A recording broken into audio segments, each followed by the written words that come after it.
60 is the safe zone. Oh. Domestic violence with Mark Rylance. Oh. While watching Silence. Dude, with Andrew Garfield, who was just on a Hoop-isode we watched today. Oh, my God. Doctor Who. Are we live? Did it happen? Can you guys hear us? We're at a Did it hundo. happen? We're at a hundo as according to Streamlabs. Who's been talking in the chat with these? We see Anissa in the chat. Of course. Thanks for the shirt, Anissa. Woo. Check out this cool shirt she got me. Nisa shirt day. And then we have got Mark TM, Leach, we got, True Mark Blue Leach. Aussie, Maverick, Darth Yoda, The Whipster. Hillary B, Lana Pico, Scarlet 6. Colin Elevezar, TM, of course. I think we're live. Where's the YouTube chat, It John? would seem as though we are live. Bring up Yeah, that chat, por favor. Let's please. open this Today's bad boy. theme, Greg will be nice and respectful to John. That is... Oh, damn, I made the wrong graphic then. Jompliments. It says we're live. It says we're But live. we can't. We don't have anything. Oh, there we There go. we We totally got a go. giant update all All of of a sudden, Yeah. YouTube just caught up immediately. Okay, let's jump to, let's see here. Let's see Gabriel on 910, we on are the live. Can you tubes. believe it? Gene Jeter TV. Gene? Oh. Derek Mitchell, what's going on, buddy? Joel Mayberry, hello. Mayberry. Hello there. Oh, let's go. Hello there. Let's get a little pop out going. Gen V, Jen. Farzana, Muhammad. Oh my God, John, you're so sexy at how you handle all Hey, this. I do what I You're can, so sexy man. at how you handle all this. Guys, it's October. It's And half the country had a interesting October 1st. Let's say that. Let's keep it. Golly. Let's keep it nice. Good golly. It's been a great October so far, especially in America. It's been an interesting October. Schweity Knight is in the chat saying, "Hey guys, came across you by accident one day and haven't stopped watching you since. Keep up the good work." Aw, Most happy people have accident. come across us by accident. I Yeah. don't think anyone's been like, "I'm looking for a channel that stars an Indian-looking guy and an albino." Yeah, that's right. And here we are, here to solve your dreams for you. I've been searching. Yeah, that's what I wanted. Somebody. I've been searching far and wide for your channel. You came to me in a dream. Michael B in the chat. Oh. All right, guys. Well, it's hey Ricky, how you doing? Jockey. Emily, that's so sweet of you. We love your videos. Aw. Have not seen this sweet. Yes, Kim Wexler. I have seen Let Me In. That is. I wouldn't put it on one of my favorite. I was really going back and forth on what today's topic should be. What we want to do, a couple things I'd like to give a heads up about before we just hop straight completely into this live stream. One is we are going to slowly be making a transition to Twitch for the live streams in general. Talked to too many people in YouTube who are way more popular than us, who have talked about the live stream problems that present itself with algorithm stuff. Yeah. Which everyone's always telling me new things about algorithm and how algorithms fucked up. I'm like, I don't know. I feel like some people are fine when they go live and they have great.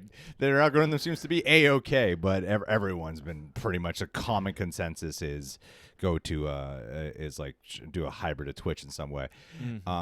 They're going to be exclusively on Spotify. Actually, we got $100 million buyout. Very excited about that. We are Logic. And the other thing, Hillary B, I just saw your super chat. Hillary. We'll get to it in a second. No, but don't get some do sleep, this. Hillary.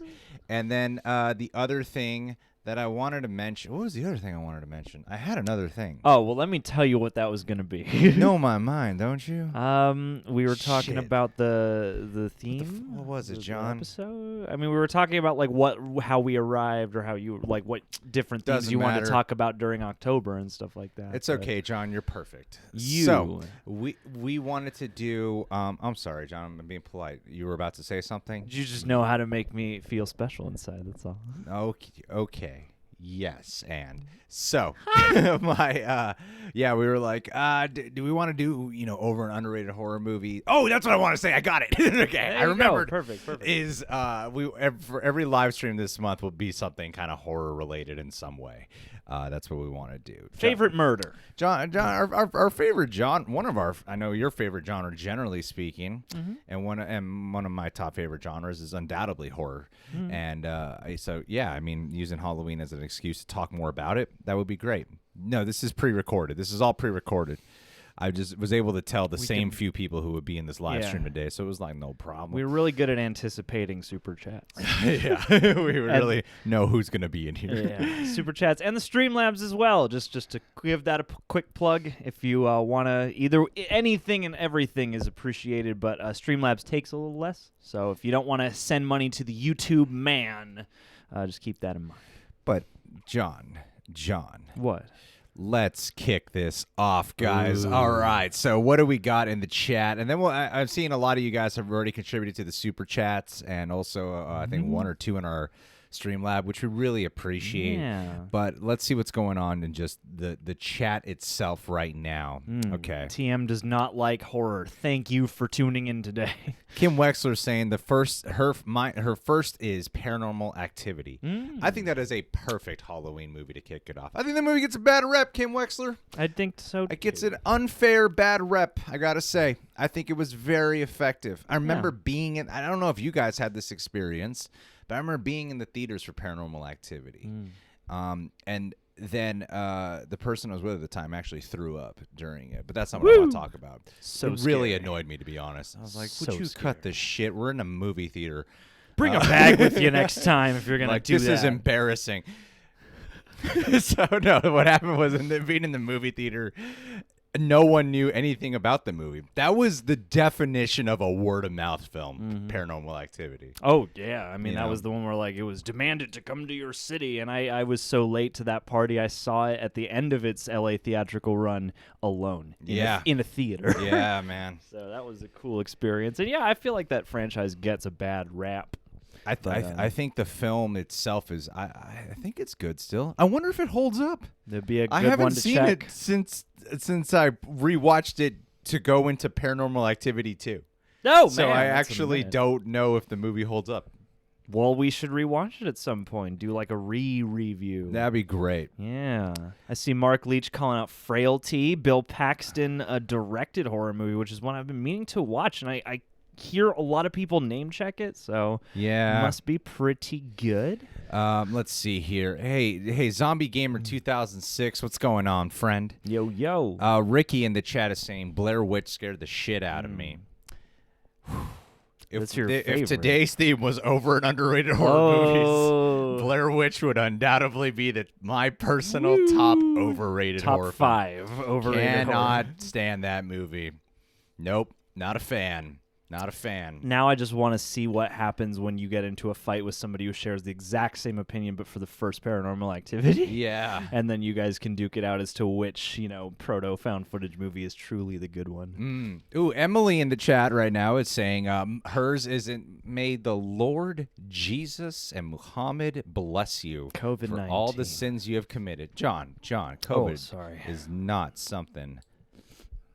Let's not go It's in. not something. We're gonna not real. Every once in a while, I'm gonna catch myself midway from making Trump a certain joke, is and you're gonna fixing be it. like, "What joke does he want to make a joke? Who does he want to make a joke about?" But then you're gonna see Greg stop himself, and you guys are gonna know who it is I'm joking about. I think you already know. Decode it in the comments. But no, the Insidious. Oh yeah. Was a movie you really recommended to me. That movie scared me from the very first moment. Yeah. Just that fucking credit, that scary ass music, and right away I was like, ah, shit, I'm gonna be terrified. I just knew it from that opening credit sequence. Yeah, Was it man. even credits or was it just a title It's smash? just- I think it's just the title smash because Yeah. it's those shrill violins and just the Yes. spiky word in red. Very, very good call. Yeah. And TC Warrior 2480, welcome to the chat, my friend. Aw, I got to see some love for Zombieland in here. I'm everywhere, bitch. A fan from the Philippines, Pinoy Pride. Yes, Pinoy Pride. Nothing makes me happier when I bump into a fellow Filipino. I've never had a Filipino girl recognize me ever, but it's a damn shame. Where are my Where are my Filipinos at? Filipinas, man? Every Sound time off. I go to Little Caesars, they're never there. You gotta widen out your search. Filipinos pool. love Little Caesars. Little Caesars. It's either Filipino food or Little Caesars. But whenever I go, I wonder how loud it is when we yell into our mics for these jokes. So the what were we talking about? Pinoys? Yes, yeah. Filipinos. Whenever I get recognized by a Filipino person, a fellow Filipino person, and they don't know I'm Filipino, but they're like, Greg, big fan of your channel, blah, blah, blah, I'd suck your dick, whatever they say. Mm-hmm. I'm always like, yeah, man, I could always tell when someone's Filipino. Not always, but 99.999% of the time I can tell if someone's Filipino. So I usually ask, you Filipino? And they go, yeah, how'd you know? I'm like, I'm half Filipino myself. And it's the most exciting and relatability I ever experience with a supporter of the channel. Whenever I do that, it's the same reaction every time. No way! They freak out, and it really is joy for me. Pajoy, Pinoy joy is what I would call it. Yeah, man. Pajoy. Yeah, dude. Welcome, Mama's Geeky first live stream. Welcome, and the fact that you muted Svengoolie to be here, I don't know if I would do the same thing. I mean, Svengoolie is terrific. Yeah. So thank you, Nightshade Holloway. Oh, you got a great one. If there's one in the chat that I want to really, if you guys say something, I'm gonna. I got a pen ready. A pen. I hold up a notepad. Oh my god! I got the stupidity jokes just don't stop.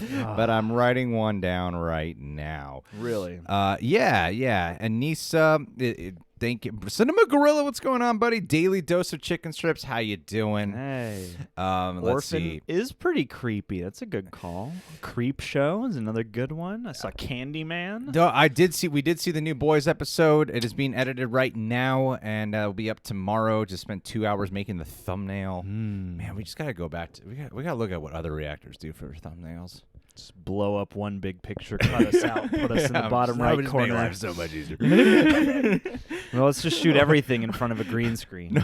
No, we don't even. No one's like, man, what a fucking great thumbnail. Like, what do we do? What's the point? It doesn't really change the views. What do we do with all this work with the thumbnails? You probably count on one hand the amount Mainly of times I've reactions. seen a What's comment about like that thumbnail. But hey, I mean, it's an underappreciated part of the art. Let's see here. And Sarcasm for Life, welcome to the chat. Mm-hmm. It Follows is still a movie I haven't seen, but I've heard great things about. Curious to hear what you think, definitely, because it's one of those ones that some people really do love, some people really hate. So it's an interesting flick, and I really want to hear your thoughts. Genia Style is saying, I really hope somebody has mentioned Nightmare Before Christmas, which I find to be such an interest. Like it weirdly does hit the gap where you could watch it at Halloween or during Thanksgiving period or Christmas period. You could really watch it at any time. Sorry, from October to December. It hits that perfect. It's the in terms of I'm just so impressed with the marketing ploy of Nightmare Before Christmas because it works just from Halloween to Christmas. Yeah. You know what I mean? It's every year. It's perfect. It's a great call. So yeah, dude, just break it into 3 episodes. Watch one at Halloween, one at Thanksgiving, and the last one at Christmas. Yeah, that's a great call. Stretch it out over 20-minute chunks. Viper Assassin, thanks for being subscribed for so long. Chris Cavazos says Rawhead Rex. Don't know. Oh, Rawhead Rex is one I need to see, actually. Dead Silence is a good Halloween flick. Alexander Wolf, underappreciated. Yeah. Could be better, but I like that movie a lot. All right, so let's kick off a couple of our own personal ones that we definitely like to watch during Halloween time. I'm going to go with the most obvious one because it is undoubtedly my most favorite one, and I've talked about it on this channel one too many times. Oh, yeah. It's kind of, for me, kind of boring to just bring up again, so I'm going to make it super quick. Trick or Treat. It is the ultimate Halloween film. I hope they do a follow-up to it one day because I feel like you can do sequels. So I think if you haven't seen Trick or Treat, do yourself a favor. Rent it, buy it, destroy the copies. Do whatever you got to do to get your hands on it, man, because Trick or Treat is undoubtedly one of the best horror movies and also easily my favorite Halloween movie, way more than Halloween. It's a bummer that the movie Halloween, to me, it's a bummer.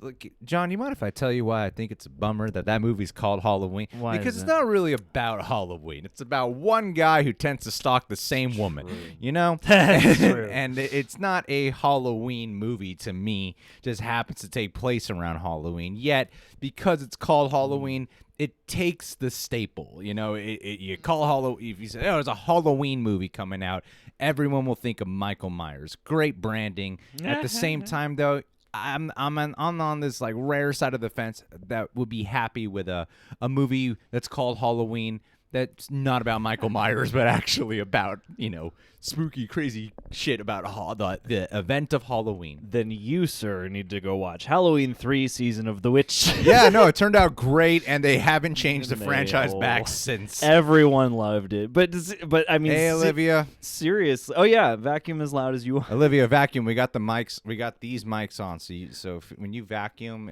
it's okay. She's not even listening. In fact, come in here and vacuum. Yeah, come here, vacuum. You'll see. The mics won't pick it up. John, which one do you got? Which one do you want to tell the folks at home about that you think is so damn your Halloween joint? Oh my goodness. Well, I mean, I obviously agree with you for Trick or Treat. I mean, that is just to sidebar really quick. That's what I think one of my favorite movie going experiences was the time that we saw that at a random test screening on November 3rd. But another one that always comes to mind, and it's not a feature length movie, but it's not Halloween time until I've seen It's The Great Pumpkin, Charlie Brown. Oh, really? Because That's your good pick. That is one that it's. I have you seen know, that. Yeah, it's one of those like it's short, but it's like it gets me fully in the spirit. It also gets me thinking back to childhood and to youth, and also you've got the Charlie Brown stuff, but then you also have the stuff with Snoopy being the Red Baron, and so you get some like art and jazz in with your Halloween. And as far as the Charlie Brown holiday specials go, it's like that one and the Christmas one are like the gold standard. Yeah. That, and actually my goal this year is, I think they're on the 31st season of The Simpsons, and one thing I love to do every Halloween season is just marathon Treehouse of Horror episodes. So I think this year what I'm going to try and do is watch all 31 of those. I feel like Treehouse of Horror from The Simpsons is probably the best Halloween thing. Yeah, because you get 3 little stories, and they're If we were fun. including shows, I would definitely say that one. Yeah. But we've gotten some super chats I would like to pick up on here. Heck because yeah. we've been live for a little while now. So let's, John, can you help me out here? You're so good at doing this. You're so good at fixing it. Oh, I saw somebody a minute ago shouted out Halloweentown, the Disney Channel original. Thwipster keeps saying Justice League is pretty terrifying. It's a scary film. It's a That mustache, am I right? Oh goodness. That mustache. I've never seen such a nightmare.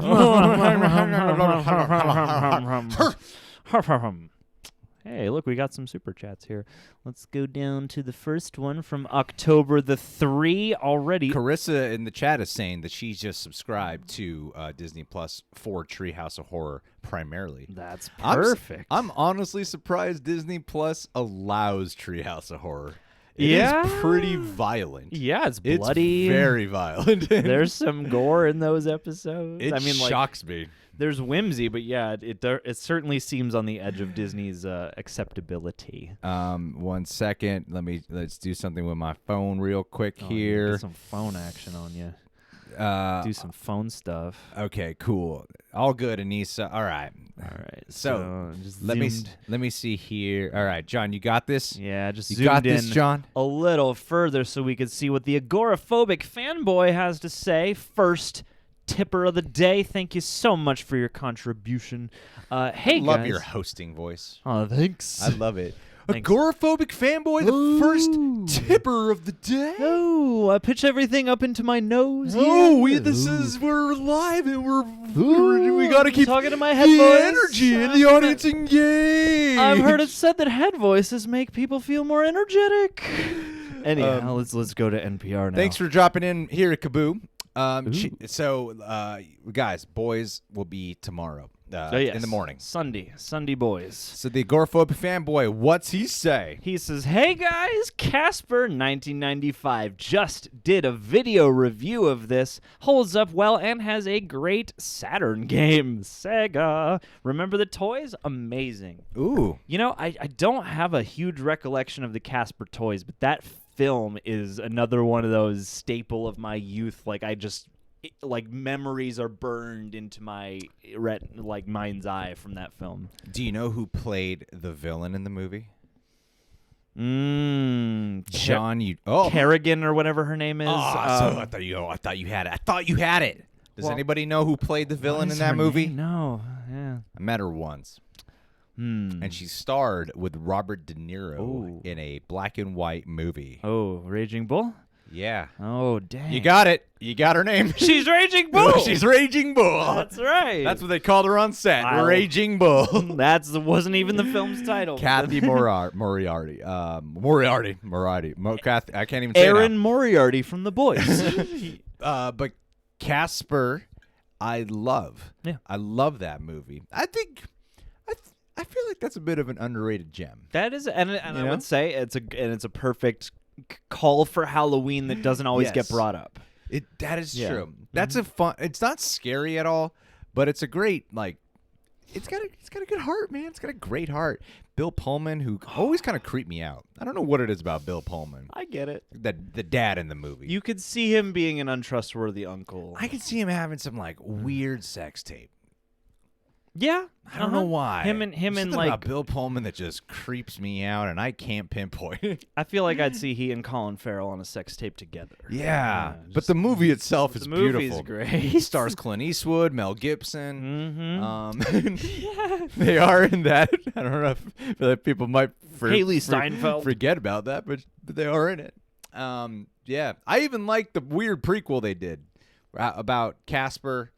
Like him suffering in the hospital for 90 minutes until he dies and becomes a ghost at the end. No, they did starring Hayden Christensen. They did a prequel to it of when he gets to hang out with the ghost, and that I barely remember it, but I remember liking it when I was a little kid. Well, yeah, it has a fun mixture of family whimsy horror stuff, but it's also kind of gothic. Like there's a love story happening, you know. All right. Well, thank you, agoraphobic fanboy. Yeah. Marcus the Leech. You can leech off of us for as long as you want, or we'll leech off of you. Ready or Not is one of my favorite films from the past few years. It had great humor. Samara Weaving is the latest generation Scream queen. Yes, I would say Tyler Slavin noticed the chairs. So I would say that Ready or Not, I feel like will become more of a cult classic as time goes on. Have you seen it yet? I haven't. It's pretty great. It's really impressive. And I would venture to say I loved it from beginning to end. Oh, yeah, buddy. I was really pleasantly surprised by it. And it is intense. The trailer gives away an awful lot, but there's still plenty of surprises that occur in the last half hour. And I think Samara Weaving is an absolute gem. You know who we kind of know? Someone that we kind of know who I think could be a future, because he said Scream Queen. I don't know if Samara Weaving quite makes it there just yet, but someone who I can see being a future Scream Queen is someone who we kind of know.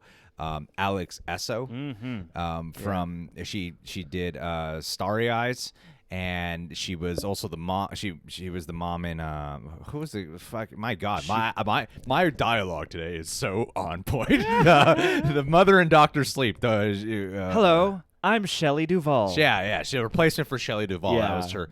And she's done a lot of other horror movies, and I could see her being a future Scream Queen, just knowing. She's done cons for horror and stuff, because she books a lot of horror films, and she gives a lot of great depth. And I don't know if you guys know her, but she's great. Yeah, definitely keep an eye out for her in future projects, because she is a terrific performer. Yeah. And like how Ricky just pointed out in the live stream, for Ready or Not, those directors are making the next Scream movie. 5. And if I didn't love Scream, so we should just have a graphic on the screen that says, if you guys haven't noticed, The Boys generally goes up on Sunday. The Boys goes up on Sunday. Let me make a new graphic. As we like to give people time to watch the show, and we probably would get better views or something if we did that before. But at the same time, it does I prefer people watch the show and then come to us just so they mainly focus on the reaction. Yeah. Anywho, so if I didn't love Ready or Not so much, and I did find Scream 4, I didn't really like that movie.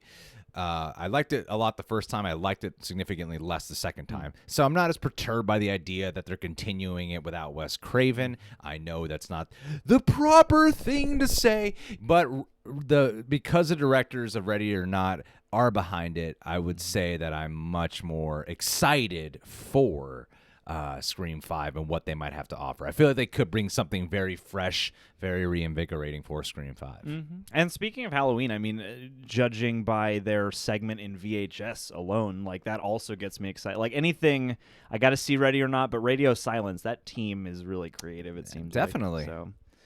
See, John, you know what you're talking about.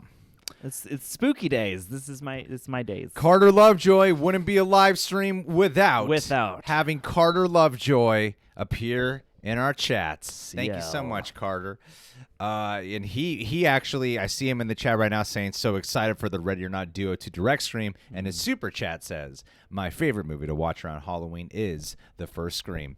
Now, Scream, even though I listed Trick or Treat as my favorite movie to watch to get me in the Halloween spirit, Scream is undoubtedly my favorite horror movie. I put Scream in, after rewatching Hereditary, I think I got Scream and Hereditary at my top. Really? Yeah, Hereditary I really do love. And I think and Scream though for sure is my it's still number one to me. It's really hard to top Scream for me. Where's Scream rank for you in horror movies, John? I don't think it's your favorite, but where does it rank for you? It's definitely one of the ones that I've grown greater and greater appreciation for over the years. Like, yeah, I think I missed it at the time that it came out, and it's one, that I think I would love to do another proper rewatch on again, because I have a pretty decent recollection of Scream. I've seen all the Scream movies now, thanks to watching the fourth one recently, but. Like that movie feels like a special kind of lightning in a bottle. It feels like, the perfect like I'm very curious as to how they're going to do a Scream 5, especially on the heels of a Scream 4, because that movie represents a perfect moment in the 90s where the voice of that decade found a genre that was kind of ailing and made something so special out of it that still echoes today. And I mean, like, friggin' Clipping just dropped a song called 96 Nev Campbell. Like, she is one of the, like, in this newer era, once you get past the 80s, she is, like, the final girl, I think she was my first celebrity crush, Nev Campbell. Mm-hmm. Yeah. And, it was your first celebrity crush. And I was. I agree. I was obsessed with her. Mm-hmm. No, it wasn't her. Yeah, wait, might have been. When did I see Sissy Spacek might have been my first celebrity crush. Okay. Carrie? No, it was Nev Campbell. Who's hotter? Probably I think Nev Sissy Campbell. Spacek today is way hotter than young Nev Always. Campbell. Yeah. Fine wines. Fine wines. No, yeah. I think you could put them side by side. I think, in fact, they're going to play sisters in Scream 5. Yeah, it's the other sister. Thank you, Carter Lovejoy. Scuba Steve, thank you for the sticker, buddy. Scoobs. Love you, Scuba. Go check out his Instagram page. Does great stuff. Hillary B, thank you. I'm sorry you have to go to bed, but I hope you get some sleep. Have a good nightmare. I only got about 3 hours myself last night, but hey, I'm not complaining. We're here today. We're doing for a reason. The stream. This was one because we just wanted to go live. Yeah. So thank you, Hillary B. Real quick. Yeah, John? What's your favorite Scream sequel? Oh, 2, undoubtedly. Okay, just making sure. I love the Scream franchise in the exact order of release dates.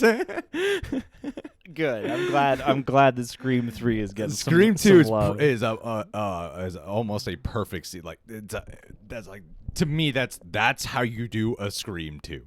And in Scream 3, the bar kind of goes down a little bit. In Scream 4, not so much. But yeah, Scream 1 is perfect. Yeah. So yeah, Nev Campbell though, man, she still looks pretty great. She does. For 72 years old, she Nev doesn't Campbell look a day doesn't over look 40. a day over 45. That was the biggest surprise to me watching Scream 4. I was like, wait a minute, she's much older than most of the cast, but I can't tell. Are you kidding? You know when that hit me was when I watched when we watched Skyscraper with Dwayne Johnson. That's right. She's his wife. And I was like, damn, she's too young to be Dwayne Johnson's wife. Oh, wait a minute. She's older than she's Dwayne age Johnson. appropriate somehow. Damn. Yeah. Go, Nev Campbell, go. That's when it happened for me. Yes. Mark Leach back at it. Thank you, Ooh. Marcus. Says, I watch classic horror Halloween nights at cinema. I got to see my favorite, The Thing, on the big screen. What's your favorite you saw at the cinema? Oh, so buddy. I'm assuming we'll redirect this question to be, what's the favorite horror movie we saw at the cinema? So first off, The Thing I know is probably one of John's favorite movies. It is. And I've been lucky enough to see it on a big screen a couple times, so fist bump. I'm trying to think of a horror movie that just had me tense from beginning to end. I feel like Paranormal Activity really did that for me. Yeah. Drag Me to Hell was one. Drag Me to Hell. Oh, great call. Take it away, John. Hey, Tell them about our Drag Me to Hell experience. So we went back when we were doing just test screenings left and right before we were not allowed to do that. Yeah. We got into this. Yeah, I think we just knew the title and then it was a Sam Raimi movie, and they were doing. It was like a year in advance before there was even a trailer. Yeah, they were deciding apparently between an R-rated or a PG-13 rated cut, and we just went because I was like, oh damn, Sam Raimi's coming back to horror. And I remember the both of us that movie from beginning to end had us just like jumping and writhing and like laughing and getting scared all at the same time. And I feel like that experience, especially that first time, has always stayed with me because I think it's the most I've ever felt two simultaneous feelings like that for such a prolonged amount of time. Very true. Yeah, that was a really gripping. I love that experience. Yeah. Like the perfect balance of comedy and horror for me. Mm-hmm. But Michael B in the chat did mention The Grudge, and I remembered that was a horror movie in the theaters that I saw that haunted me for a while. Like everywhere I went, I just kept imagining it, and when I was alone at home, I would imagine the not Samara. Yeah, I imagine Little boy. The boy cat. That was the one that got to me. Was that boy cat, man? No, the woman, the Kayako. Jew, yeah, whatever her. the Jew-on girl, yeah. Yeah. But the American version, that was one that haunted me. When I was younger, I was the kind to be influenced by imagery in a movie and would always be scared that I would see it at some corner or something like that it would be following me around in some way. I think J-horror is especially good at doing that. Yes. Too. Yeah. But another one that was a really scary experience for me that was I feel like is gained some respect over the years, but I personally thought was really haunting when we were watching in the theaters, and I think it's because I expect this movie to be so bad, and the fact that we were so close to the screen too, because we were like 2 rows away from the screen, was the video game adaptation of Silent Hill.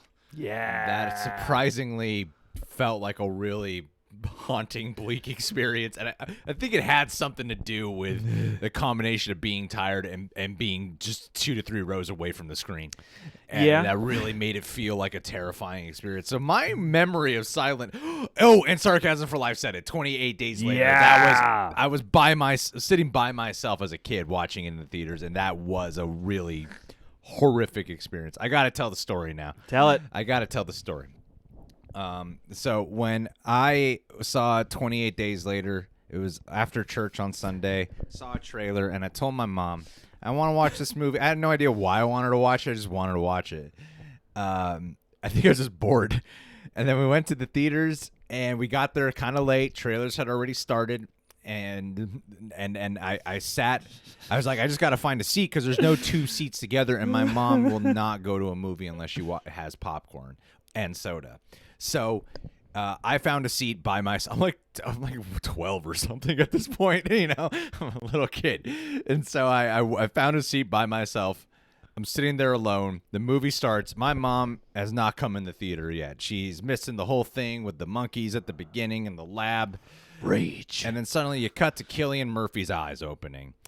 And then you cut to a naked Cillian Murphy with his dick laid out and everything on screen. Realism. And that's when I see my mom walk into the theaters. Because I didn't have a cell phone back then. She walked in with just an armful of hot dogs. She walked into the theaters with these 2 large popcorns and 2 large sodas because you could get deals back then. I just see only her eyes like a raccoon. Like, where's my son? And there's a big dick behind me on screen. See, I got to have that experience at home with my mom. Yeah. So you lucked out. She kept rewinding it, your mom. She found this. I didn't know you could zoom in on a DVD. On DVD, you had a repeat button, or you could just loop that scene. Yeah. I've seen a few people call it Phantasm in here. That's a good one. The pale My man. God. Let's see. But thank you, Mark Leach. I kept this on for a while. There's a problem when we do the Super Chats. Pulp. All right. Pulp. Pulp. What a great name. From Australia. Pulpy. Watch Don't Look Now, 1973 last night for the first time. A great Halloween horror film. Much more on the atmospheric than gory side, but amazing. Well, appreciate the recommendation, Don't look, dude. Add that to the list. It's a film I've heard of many times and I should see. What is that, Audrey? Because you said 70s, so it's. Yeah. I appreciate the recommendation, and it's reminding me of a movie, the Audrey Hepburn movie I brought up, where she's called blind. Wait Until Dark. Wait Until Yeah. Dark. That's an underrated horror film, and I was either like late 60s or early 70s. I forget. We were arguing about Texas Chainsaw Massacre, which one came first. Yeah. And Wait Until Dark is an underrated horror film from around that era. So yeah, Don't Look Now. I haven't heard of this movie, but it sounds like a great time. Thank you. Yeah, Andrew Valdez got it. Wait Until Dark. Appreciate you, buddy, for looking out. Boom. And I have seen Hocus Pocus. Hocus Olivia Pocus. introduced it to me, Jenna. Thanks for asking. And they're going to be revisiting that movie apparently soon with some kind of follow-up. And also, yes, Halloweentown. Shouts out to J. Paul Zimmerman. Yeah, man. Woo! Thank you, Pulp. Yeah. Love to gulp your pulp. Derek Brown. Ooh. Thank you, Derek Brown, for being here, buddy. I'd like to down your browns. Derek Brown's the guy with the intimidating, can't tell if you're friendly, but you probably are. Oh, yeah, he's going to beat Thumbnail us. pick Beat right us here. to death. Which horror movie do you think is the most underrated? The most underrated horror movie? Out of like Drag Me to Hell and Trick or Treat. No, I drag me to hell now. It's definitely It. Chapter 1, man. It Chapter 1 is Chapter very 1, underrated. Insidious. Insidious. The Exorcist is pretty underrated. You know, I Golly. have a pick that's called The Invitation. The Invitation is a movie not for everyone. But not in the sense that it's so disturbing it's not for everyone or something like that. It's a very deliberately paced movie that it just feels like something bad is going to happen every second of the film. Yeah. And that it preys on the anticipation of social anxiety fears. Yeah. And it's a great horror movie. That and the finale of it just and the performance by Logan Marshall Green from Upgrade, phenomenal. Yeah. I think the script is beautiful. I think the directing is rock solid. It all takes place at a house in one night, but it doesn't play out at all how you'd expect, and it never goes down a conventional path. I think The Invitation is actually on Netflix, so if you guys have 90 minutes, give it a shot. I think it's absolutely worth it, and it's a Logan Marshall Green that doesn't like when we met Logan Marshall Green at the Upgrade premiere. Yes. The first thing I mentioned to him was his work in The Invitation. Like that, his work there just blew my mind. Yeah. And then I eventually complimented him on the movie we were there to see.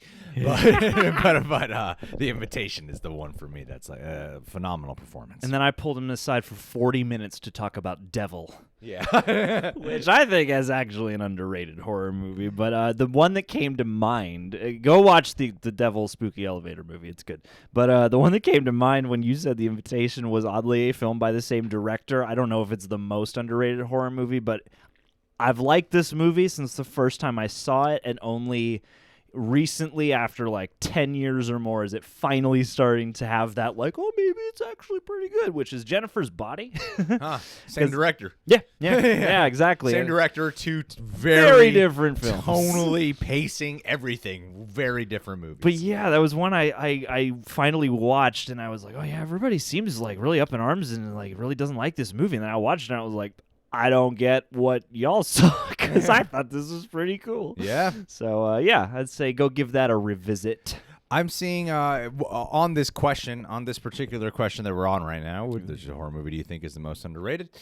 I'm seeing a lot of love for a couple of films that I'm glad are being cited in the chat, which are Red State and Fright Night. Now, I haven't seen the original Fright Night. I haven't seen the remake. I'm guilty of that. Oh, wow, you haven't seen the remake? See, I saw the remake, and I thought the remake was awesome. I really want to see it. I thought it was an awesome-ass remake. Yeah. And I thought Colin Farrell was great, Anton Yelchin, amazing. And David Tennant? I forgot. He's Peter Vincent, yeah. Either way, man, like the remake of Fright Night, I thought, I don't think it made any money, but it was really Not good. enough. I personally had a blast with that movie. It was really fun. And the other one is Red State, Kevin Smith's Red State. I think both of his two big horror movies that he did were Red State and Tusk. I love both of those films. I think that's way more my Kevin Smith cup of tea when it comes to his films. Yeah, is his take on horror comedy. His kooky, well, wacky, not even comedy. Like there's a sense of humor, especially to Tusk, but there's less of that sense of humor in Red State. But you still get that vibe. It's that demented quality. Yeah. And The Descent, too. But I feel like The Descent is not as... A lot of people are saying The Descent in the chat, but I don't think The Descent is as underrated as it once was. I feel like it's gotten a much bigger following. Yeah. Especially, we got some sequels. I feel like The Descent and I've seen Near Dark coming up a good amount, and I feel like those movies are ones that should probably be wider seen, but it seems like anybody who has seen them is pretty jazzed about them. Also, Ricky... I've heard about The Entity, and that sounds like a horrifying movie about the ghost assault. I'll see it at some point because I keep hearing about it, but that seems like a tough one to get through. You're getting a lot of support for your call out for Jennifer's Body, man. Hey, good call. Underrated. All right. Good call, Johnny. Thank you, Derek. Fund Me Productions. Yay, Fund Me Productions. Your Next 2011. I haven't seen Your Next. Your Next is pretty nifty. But thank you, Fund Me. Yeah. Great channel. Mm-hmm. Your Next 2011. You've seen Your Next. Yeah. Your Next is a lot of fun. I mean, it's taken. It almost reminds me less of a film than like what Knives. Film. Less of a celluloid expression than like Rian Johnson's Knives Out. But for whatever reason, it kind of reminds me of that. But if you did that to the home invasion genre instead, like I don't know if that's in any way an apt comparison, but Your Next is a pretty cool twist and subvert on home invasion movies. And actually, knowing what I do know about Ready or Not, I feel like you might appreciate Your Next. Because there's a similar there's an outsider coming to a family gathering. Since I'm being nice to you today, maybe. All right. I just want to point out that John was the guy when we were younger who would give you presents based off of what he liked. Yeah, that was advice I was given that I did not follow the proper way. What do you like? Give them that. Yeah, I was like, this is a good starting point, but you also have to kind of tailor it to them too. Although John did give me a pretty amazing gift for my birthday just today that I'll rock sometime next week. You guys will see it. Gosh, and make sure to face away from the camera when you do it. I don't think we should do any videos in between when the boys episode comes out and then put out. There's so many hidden comments about the boys right now. People just jumping in. They're not us hiding it. It's like a weird. I have to like click to make sure they can be. But yeah. Anyway, my point is. Once a boys episode drops, like nothing else. Everyone sees we're live. They're like, we gotta remind them about the boys. Yeah. Do you guys know there's a new episode out? So let's see here. Okay, Invasion Gux, you got what you wanted. So all right. But thank you. Wreck, great one. Cabin in the Woods, classic. Wreck, how do people feel about Quarantine? Because it's like the same movie, but Wreck has like infinitely more respect. I've seen Wreck 1 and Wreck 3. Wreck 3 had an interesting thing that I stole for our the sketch that we did, Akasan's honest interview with Greg. Okay. Because Wreck 3 has this moment because it's handheld, it's captured like found footage still, but then halfway through, they're just stopped that and they just turned it into an actual movie. Is that the wedding one? Yeah. Okay. Yeah. It was Heard kind of a about it. weird choice, but the Wreck movies are pretty good. Okay. And I remember it's called Quarantine. Yeah. Quarantine 2. Hey, Quarantine Terminal. 1 is the most spoilery trailer I've ever seen. Yep. I'm surprised. There's a documentary coming out that John Campea put together about trailers, and I'm sort of in it. I'm one of the people being interviewed, but I'm not in it that much. Anyhow, I wish I had cited Quarantine because that is the most spoiler-filled trailer. Yeah, everything's from like the last 10 minutes. The money shot of that trailer, that scared everyone, is the last shot of the movie. money shot of the film it's itself. the last shot of the movie, which undoubtedly spoils the outcome of the movie. Sitting there waiting for it, and then it happens, and you're like, "Oh wait, we're not going to build beyond that." And it's not. The movie is not like Amazing Spider-Man 2. It's worse than that. They show you the last shot of Amazing Spider-Man 2 with taking the top of the sewer lid and swinging it at Rhino. They do show you that shot, but it's not really ruining something. It's just more like, oh, that's just the last shot, and the last shot is the tease for the sequel. That ending shot of Quarantine trailer shows you the outcome of that character, because if that wasn't the last shot, it could have just been a scene from the middle of the movie, and then you see what happens and she gets out. But that last shot ruins the movie for you. Yeah, because the second I remember that, because when it happens, there's a moment of black. And then you're like, okay, something else coming, right? And then the titles start to roll, and you're like, oh, what? So, why? Yeah, man, it's fucked up shit. Gotta love advertising. Mama's geeky. Your Gotta love reaction to The Boys was blocked. Oh, we've gotten a lot of our for the people who watch The Boys reactions. There's plenty of moments that have caught. The reason why it takes so long to edit is I hate dealing with the blocking process. I don't get a fucking phone call that's like, hey, your video was blocked. Do you want to do something about it? Like, I might not be by my phone and get an email. And I'm like, oh, shit, it got blocked. It's been blocked for hours. I didn't even know. But with The Boys, there's so many times where, like, especially with the music, the stupidest things will get it blocked. 5 seconds of like barely any music and so low, then we're talking over it and it'll get the video blocked. And there's been plenty of times where like the video will be live for 24 hours and then suddenly bam, this one like 10 seconds, which is usually a big moment of the show, which is a bummer, has got it blocked. So I gotta like manually go into YouTube and trim it out of the video. It's a really unfair. It's a really hard thing to work around. Yeah, it's not very uploader friendly. Yes. Anywho, Rosie, Q&A post roughly around the 5th day of the month. So keep your eyes peeled for that if anybody wants to ask a question on the Patreon. Pandemic Jones, thank you so much, PJ, for being here, my dude. Love chatting with you. Peach. What's up, guys? Spooky season is one of my favorite times of the year. Likewise. Some of my favorite horror movies would be The Shining, Get Out, The Witch, It, 2017, Evil Dead. I got a specific comment I want to make about It. Halloween, The Silence of the Lambs, and Insidious. Those are all knockout movies. Yeah. Terrific list. You nailed all different kinds of horror there. Great call.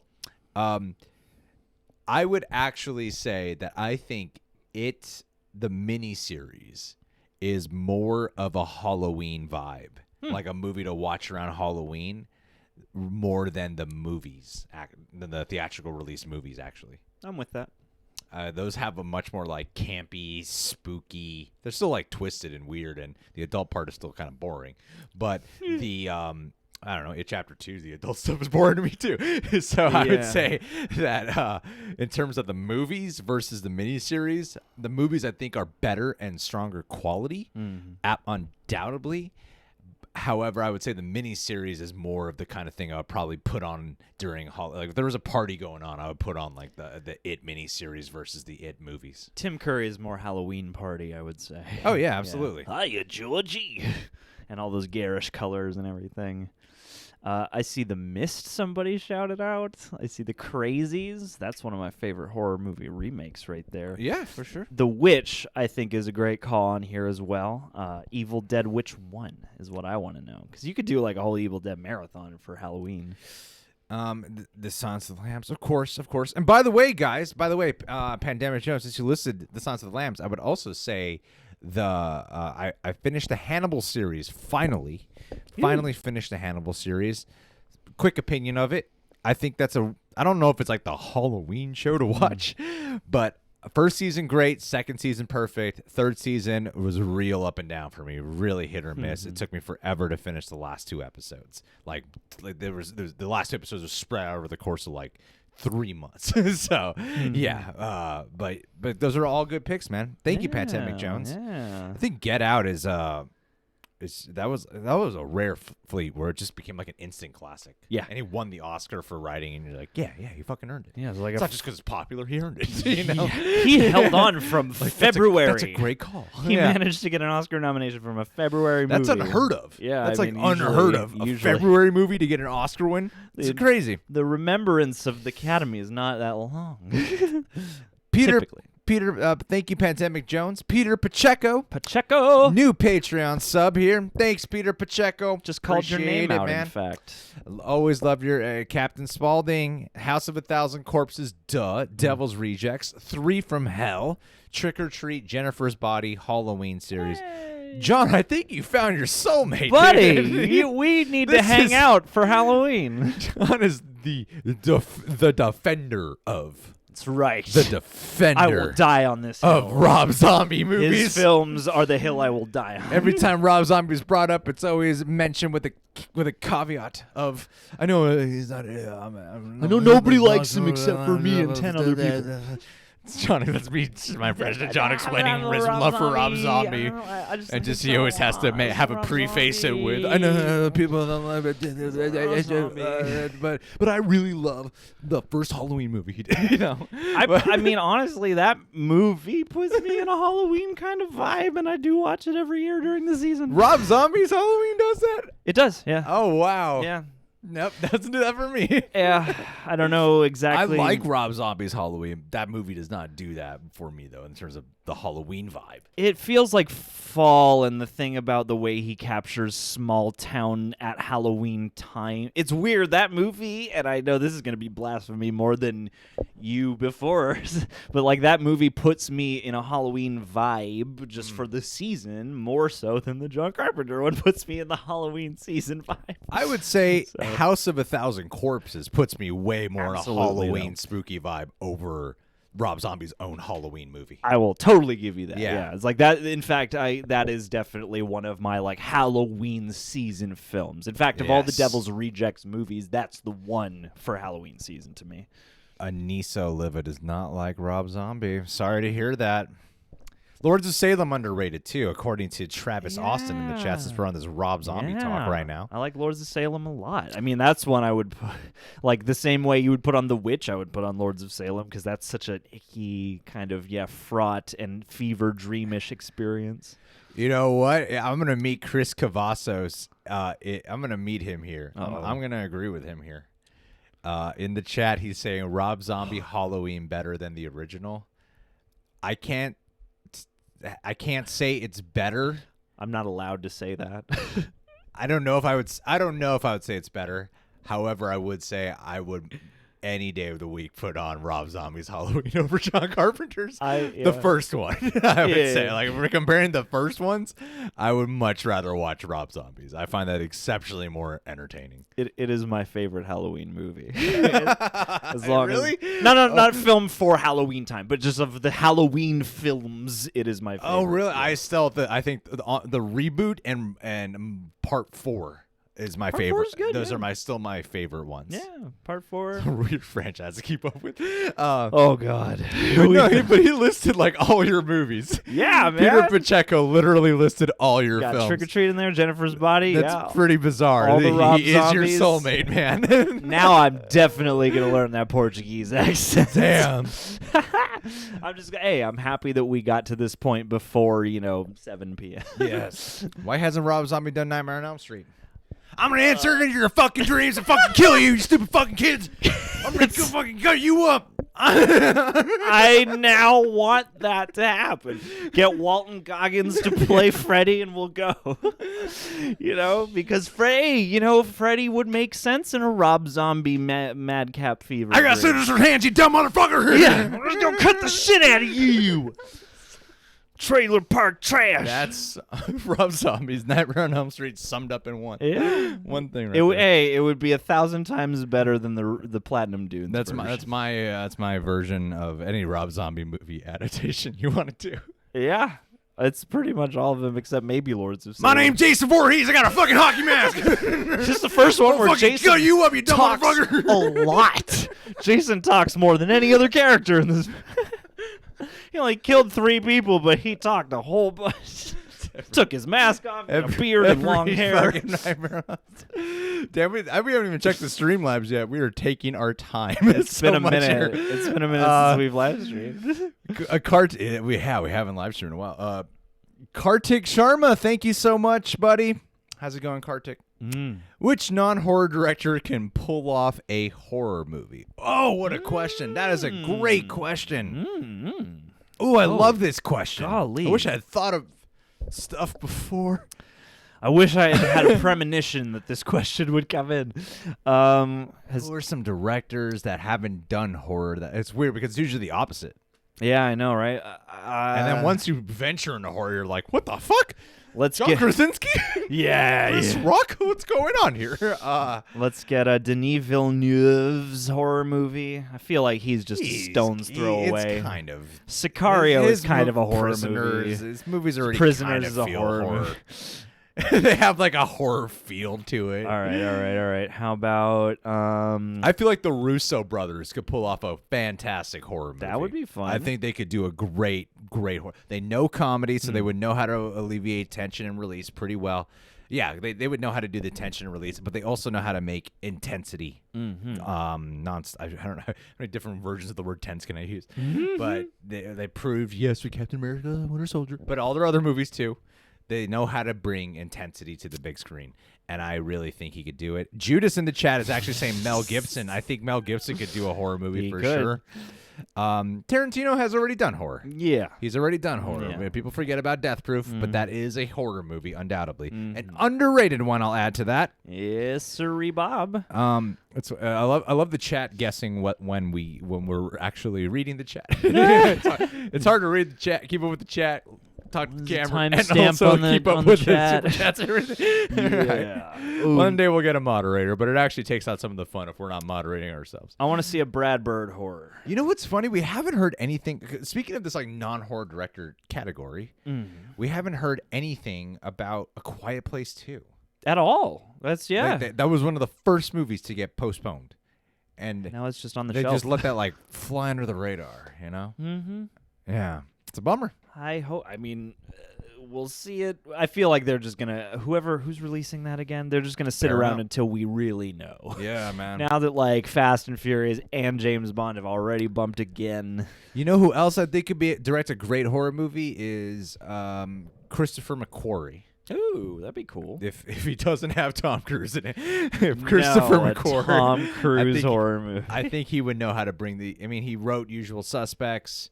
He knows how to. I think if you're someone who knows how to capture tension and suspense, I feel like you can probably do horror. You know, and I feel like that's a great one too. Ryan Coogler's not a bad pick. Anthony Manzano said that in the chat. Ryan Coogler. That's actually not a bad pick. Well, I mean, I don't. Nolan. I don't know why Sylvester say Nolan. Yeah, Nolan. Yeah, Nolan would be great. I felt like Nolan had already done horror, but now that I'm thinking about it, I think people thought Insomnia was going to be a horror movie, but it wasn't. Yeah, it has that thrillery, almost serial killer quality. Definitely more of a thriller, psychological thriller, not a horror movie. So that's the thing. Like sometimes the tones can bleed because if something feels like suspenseful and thrilling, it can emit a feeling of feeling scared. Yeah, but that doesn't make it a horror movie, you know. Kim Wexler said Wes Anderson. That's a horror movie. I want his horror. The most symmetrically framed horror movie with the quirkiest of characters. Eat your heart out, Kubrick. In fact, they did an SNL sketch Epic about voice guys in the chat. A Wes Anderson horror movie at one point. I want a Boots Riley horror movie. That's what I want. The most like politically disturbing horror movie. Thank you, Kartik. That was a great question. Yeah. Eric Horstman. Horst. Messaged you back right before we went live, buddy. Happy to see you again here. Yes, sirree. You guys got to get an Airbnb. You, Bradley, and Anissa, get that Airbnb. Come on out here. Yeah.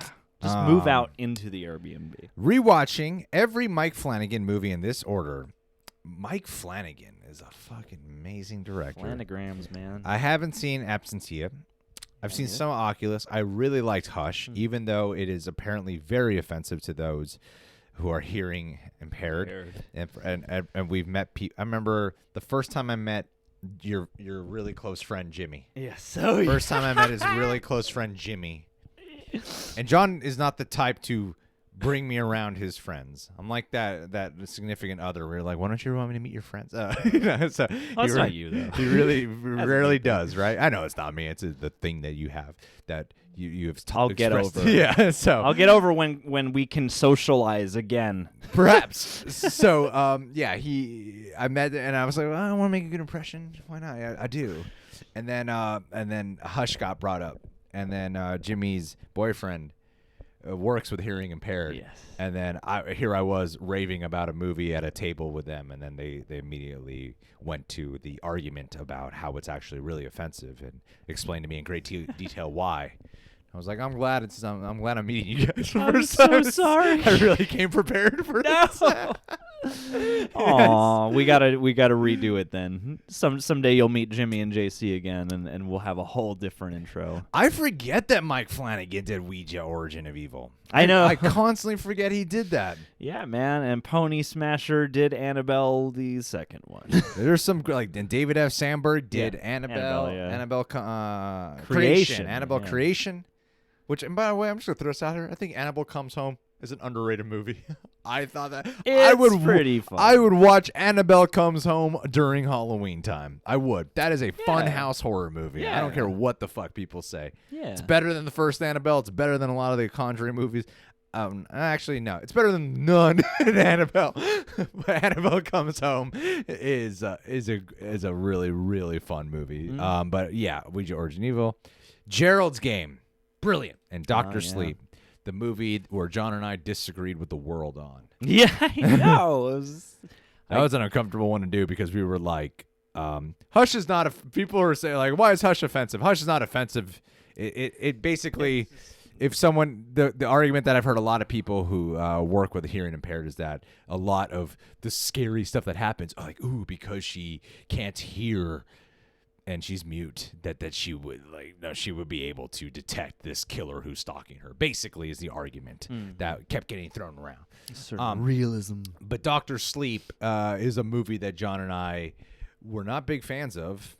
No, and everyone else is a big fan of that movie. It was the one. It was the one in that lane that came the closest. I still want to see the director's cut, but yeah, the theatrical is not great. Especially if you've seen Haunting of Hill House, because then you're just sitting here wishing it was that. Yeah, totally. Yeah. Which is an interesting, like, I saw a good amount of the actual 60s film, The Haunting, just recently, which comes from the same source material.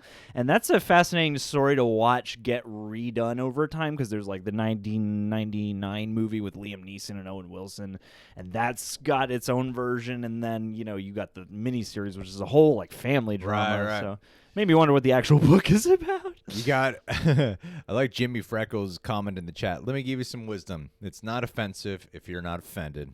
That's not bad, man. That's not bad. It's not cold if you're not cold. All right, John, help me out here. What am I doing? All right. Is that it? That's it. All right, just got to make sure we have it. We've had this through like, hey, guys, Streamlabs. And then we haven't even checked on Streamlabs for once during the hour to see if anyone said anything. All right. Let's Oh, we got a couple. 10-3, 10-3, 10-3. Oh, we got a few. 10-3. Oh, man, we got a few. We're behind. We are at flip. We're behind. But really quick, I want to check in on the actual chat. Let's, but no, it's cool. You keep it up. Keep it up for now. I don't want to forget. I haven't seen Blind Manor yet. Wait, is Blind Manor out? It's not out yet, I don't think. Is it? Blind Manor come out? Did it drop like today? Did it? I haven't been on Netflix. You have to start streaming. Did Blind Manor come out? Is it worth watching? Like as a reaction or something? Or just is it worth watching at all? I haven't heard anything about it. No. And I feel like they'd be like pushing this. Yeah, I feel like it would be a really big deal if it had just come out. I'm not seeing anything about I it. feel like it's about. I mean, it's dropping this month. Yeah, of course. Yeah, but I hope it's good, man. Don't wind up I my hope, feelings I like hope that. it's good. Yeah, me too. And I'm excited to see them build like their own American Horror Story troupe here. Gosh. Let's see here. Jeepers Creepers, don't watch that. Don't support that movie. Yeah. Don't support that movie. I liked the first one, but that guy is not a good human being. We're always Victor behind. Salva. We're always behind. Is a convicted pedophile. Somehow we will end by 7:25 today. We're You wait gonna and see, do it. guys. We're gonna make sure it happens, and we're still gonna give quality answers. Hey, somebody asked. I mean, we're on Cameo. We could read to you. We could read to you on Cameo. Flev Doran, what's up, Flev? Hi, guys. Can't stay up to watch the stream live, but I wanted to. Yeah, Poop. I thought it said poop in. But I wanted to pop in. I don't have a traditional film to watch because there's no Halloween in my country. Aw. Oh, that's a bummer. We'll start it. Is there like some kind of autumn harvest festival? Celebrate it, man. Who gives a shit? Yeah. Go for it. It doesn't matter now.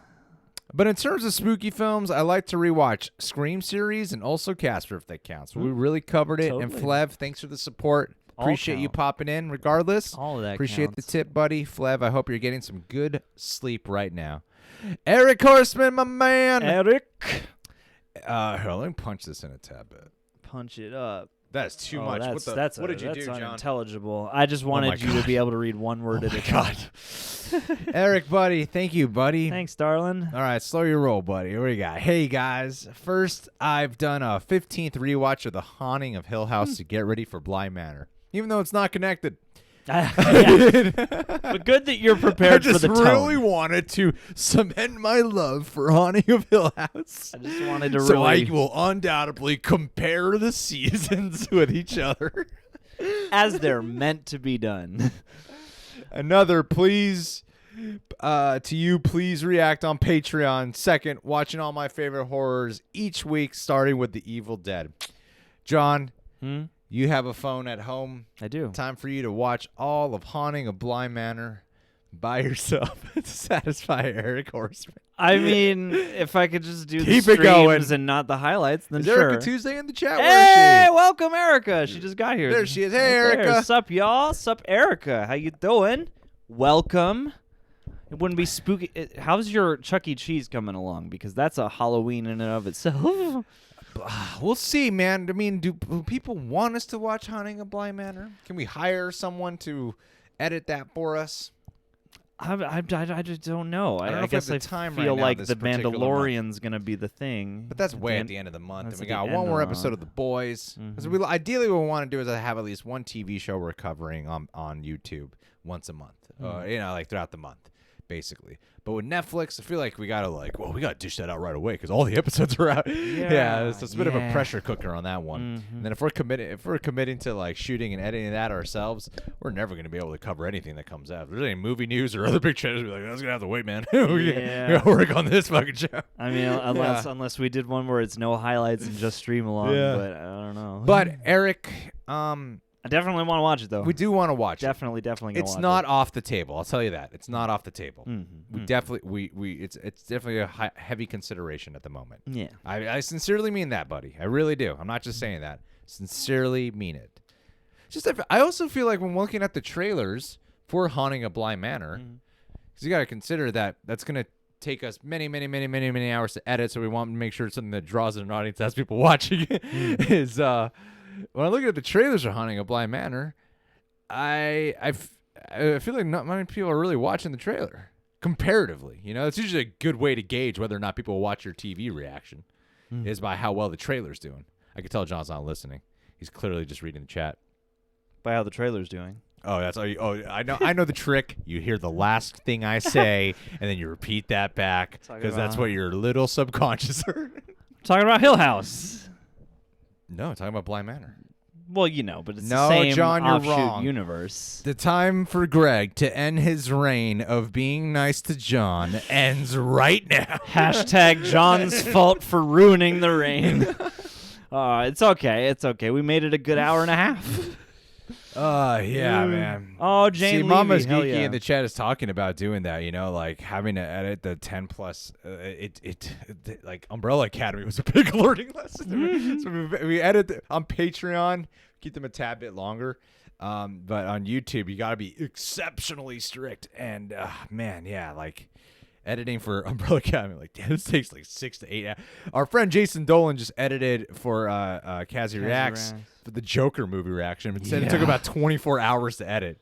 Those things take a long time. So it's like if you're going to commit the time to covering one of these, you can't blame, especially if you don't have someone to hire for at that particular time. You're going to want to make sure, A, that this is something that could be monetized for the amount of time it's going to take, or outsource an editor for it. And also, if you're going to edit it yourselves, you're going to want to make sure that in some way, you're drawing in an audience with this. Yeah. Because, taking out Umbrella Academy was like, I love the show, and I actually love the experience of editing it because I feel proud of the way those videos turned out. At the same time, though, you're like, oh yeah, those are like 6 to 8 hours each, just the edit, so. Not to mention, the excess, like thumbing and other stuff. And then of course, like filming the reactions one thing, but also you want to make sure we're reviewing it and all that. Yeah. Anyhow, but yeah, well, it's not off the table though, buddy. They'll all be up in the same day. Oh yeah, Bradley does want to add it. We'll I said it's not off the table. We'll say it's not off the table. It's not off the table. Real quick, Awesomeness Mike, have seen the Cobra Kai Season 3 45-second teaser. And very excited for it nonetheless.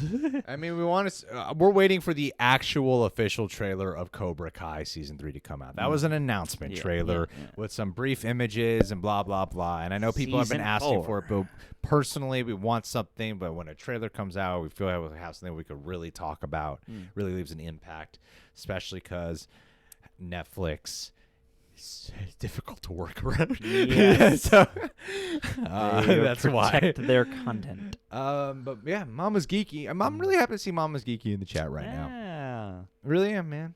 It's great to have her here. Hey. So, Eric was here. And yes, love for Jane Levy, Mark Leach. I feel you. Wait, what? The My Hero Academia Season 5 trailer's out? Is it? Now that's we worth need to trying stop? to get a copyright strike over. Yeah. Okay. Uh-oh. I'm really happy to see Mama's Geek here. Yeah. Eric was here. Back at it again. Session 9 Yeah. is one of the most underrated horror movie. Is one of yes. So fucking creepy. Definitely recommended. Haven't seen Session 9. What is that? It is a movie. I can't remember if it has a full-on found footage bent or not, but it's basically about this crew who goes into like an abandoned mental asylum to do some rehab work or something, or to I can't remember exactly why they go in now, but yeah, it's one of those movies that takes place in like an abandoned asylum, and there's something freaky going on, and it's got David Caruso in one of them. Really? Yeah, Just slipped on my own armrest. Did you guys see that? Whoa. But it's got David Caruso in a role that he's actually just acting in, and not like doing his like CSI Miami like scene gnawing. So it's like an actual movie that features him. It's good. Well, thank you for that. Thank you. You really sold me on that. It was not a good pitch. You really sold me on that. That movie, that Session 9, how to though. excel something very exciting there, John. Well, then because I was thinking about like, oh man, I gotta think back now because I've only seen it the one time. But I like so the way you said it, you're like, yes. Well, no, because that movie. Wait, but now I don't even know what's going on. Because Session 9 is held on for so long. I feel like that's the thing. I can't remember exactly when it came out. I feel like it's at least a decade old though, and that's a movie that never, I don't think, got any big release or anything, but that has just held on in the sort of horror, just like underrated movies bin. So yeah, Session 9 like often gets brought up, and for good reason, I think. Yeah, man. So it's worth checking out, G. It's a supernatural, psychological horror. Always watch Pumpkinhead every Halloween, he says. Total classic. What's Pumpkinhead, John? Pumpkinhead is like a fantasy horror movie about this this father who I believe You're doing it. who You're loses selling a the child, movie, and then he John. summons this monster, and it goes awry from there. And the monster is called Pumpkinhead. And the funny thing about that movie was I'd heard about it for so long. I'd seen the design of the creature. I was like, oh, this has got to be kind of like a silly movie. And while it is kooky in ways. I think that's an underrated. Like it's easy to look at Pumpkinhead and be like, oh, schlocky, fun horror movie.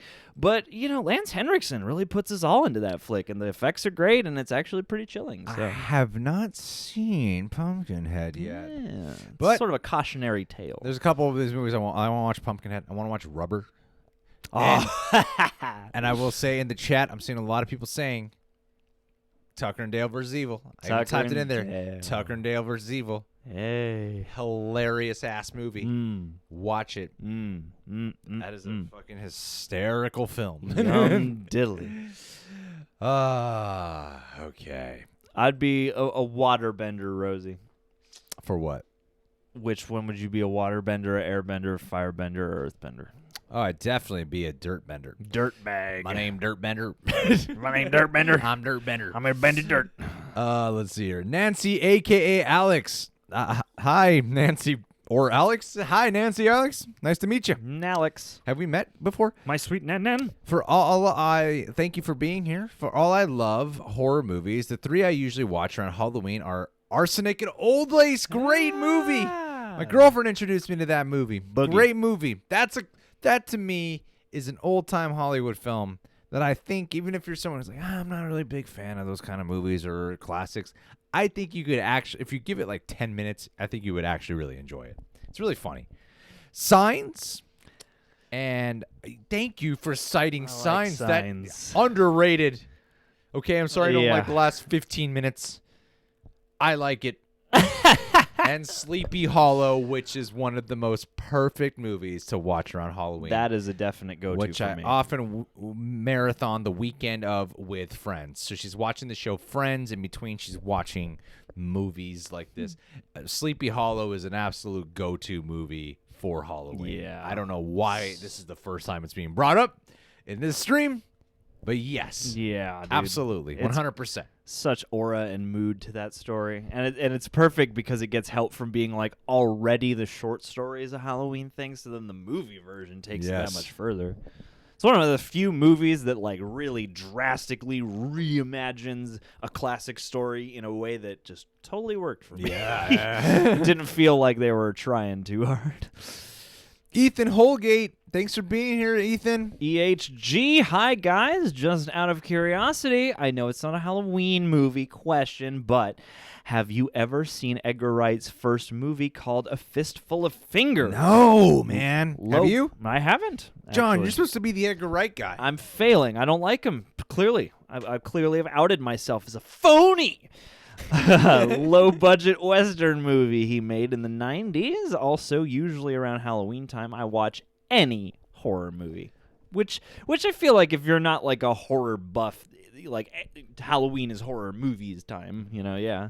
But I just don't feel like it's all subjective. But I don't also feel like I feel like there's certain kinds of horror movies I just wouldn't call a horror movie I'd care to put on a Halloween. Well, that's to me. I feel like the amount of Halloween movies to horror movies is like a way smaller niche, because there's so much stuff that is based on horrific, macabre stuff. But like a lot of slasher movies don't say Halloween to me. Yeah, they just say murder to me. Like I wouldn't watch The Hills Have Eyes Part 2. I wouldn't watch that. Not on Halloween. I wouldn't even watch like Last House on the Left. I'm obviously naming very specific kinds of movies. But yeah, I wouldn't watch that. But Edgar Wright, Shaun of the Dead, I would watch. Shaun of the Dead for sure. Yeah. If we're talking about Edgar Wright, I would watch Shaun of the Dead. Well, and actually, his next movie is apparently like a straight horror movie, so I'm excited to hear that, see that. And homophobic motherfuckers. See what I did there? Look at there. Straight people. Alan Smithy. Hey, I love your films. What a great That's name. Jealous of It's you. not real. Jealous of you. Who's Alan Smithy? It's the pseudonym directors take when they don't want their name on a Oh, movie. like what David Lynch did. Yeah, with for Dune. For Dune. What he tried doing. I think for like the TV releases or extended edition, he did that. Yeah, something like that. But thanks, Alan Smithy, for being here. Hey, Rejects. Thank you. It's not nice being called Rejects. I just want to point that out. Hey, Rejects. Yeah, what a dick thing to say. I got pink on my What if phone we said that case. to everyone who addressed? We never embraced the brand. What? What's your problem? Go Okay? fuck yourself, man. I don't just come up to you and say things like that. On Cameo, I think Ricky's looking only for you on Cameo. Okay. I mean, it'll go to us either way. But Real I'll be there. Rejects. Find us. Do we still have a Cameo? I don't know if we shut it down. It's still there. Real Rejects. It's still there. Real Rejects. I don't forget. Hey, Rejects. We'll have to find it later, and we'll put it in the pin comment. It's like some weird. Hey, Ricky, pin comment.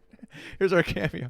Hey, Rejects. I love the movie The Mist, even though I hate the special ending that Frank Darabont added.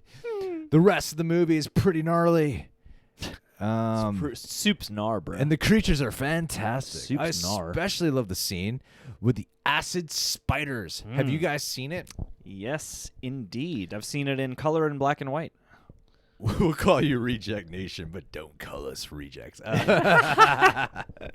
We're hypocrites. That's right. It's the cornerstone of this operation. I love the John loves The Mist more than I do. I like the ending. Yeah. Basically, is the difference. I hate the ending. I really do. I can't get past some logic that just bothers me a lot there. I know John. I don't want to argue with John about it. All right, I don't like the ending. John likes the ending, and if I like the ending, I might love that movie more. For the most part, I really appreciate that movie. I think it's really well executed, and I think it's a great thriller, and it's wonderful performances. Thomas Jane, probably the most underrated actor today. I'd say the most underrated male white actor. If there was a category for underrated male white actors, it would be Thomas Jane. It really would be. That's an important category to fill. He is, though, man. I mean, the problem is he's good in everything. He Every is. movie he's good in. He was one of the best parts of The Predator. He's the which I didn't care for. People were good. He was good in freaking. Like the Punisher movie, people don't like, but people love him as the Punisher. He got his own short. He's out of that, great, his own man. viral short. So I would say Thomas Jane is the most underrated white male actor working today. The problem is there's so many white actors working that if you really stopped to take a list of all the underrated white actors, it would probably still outnumber all the best actors of every other race. Damn, Mama's Geeky agrees with you. That's a drag. She's got 50,000 subscribers. So I'm wrong. There you go. That's how I measure your opinion, guys, based off the amount of subscribers. I feel very vindicated in this moment to know that I was correct all this time. But this person's more popular, so they must be, right? That's how you decide what. I believe there's a famous What quote that message says you retract, everything Eric? Bring that popular message back. is correct. This is the part of the stream when it's always right around this. When I start to feel loopy, then I check how long we've been live, and I go, yep, that's that part of the stream. Don't fly off the handle, Eric. I'm way wrong on the mist ending here. Mm-hmm. It's Eric, proven. What message did you retract? Bring it back. What did you do, Eric? Don't bring me down. Don't bring me down. Yeah, Electric Light Orchestra. Is that how it goes? Don't bring me down. I have no idea what our Cameo is. I personally don't have the app. All right, I'll take care of resetting this up. I got the app. I said 7:20 is when this would end. All right, shouts out to Michael Ruwako as well. Hey, Andrew Bowers, I really appreciate you saying that. It's great having you here. It means a lot. Carissa Ludden Movie Talk. Love seeing you here too. Do you have like a channel? Is it like an actual channel? That's a great name. Lovecraft Country. I'm planning on binging that once it's done, so that way I could have it spoiled for me at the last minute. That's the way to do it. My favorite experience is when I'm binging something and then it gets ruined for me right before I reach the last episode. That's always the way I wish to experience movies. It takes the pressure off, of that finale. Oh man, we got so many super chats that we have just missed. We gotta blow through them. We gotta blow through them. We gotta blow how other YouTubers blow through them. Who am I taking jabs at? I don't know. Our job I don't is watch to too many blow. other live streams, to be honest. Okay, so we did. I normally see people just say like, they just shout their name and quickly move past it. Alrighty, so we got. This is our chance. People are always like, start a podcast, and to me, the live streams are our podcast. Yeah, basically. And basically, our podcast on Patreon is just another It's version just of the another live stream. Yeah, it's just there's a little more editing involved, but not much. So yeah, man. Yeah. That's what I would say.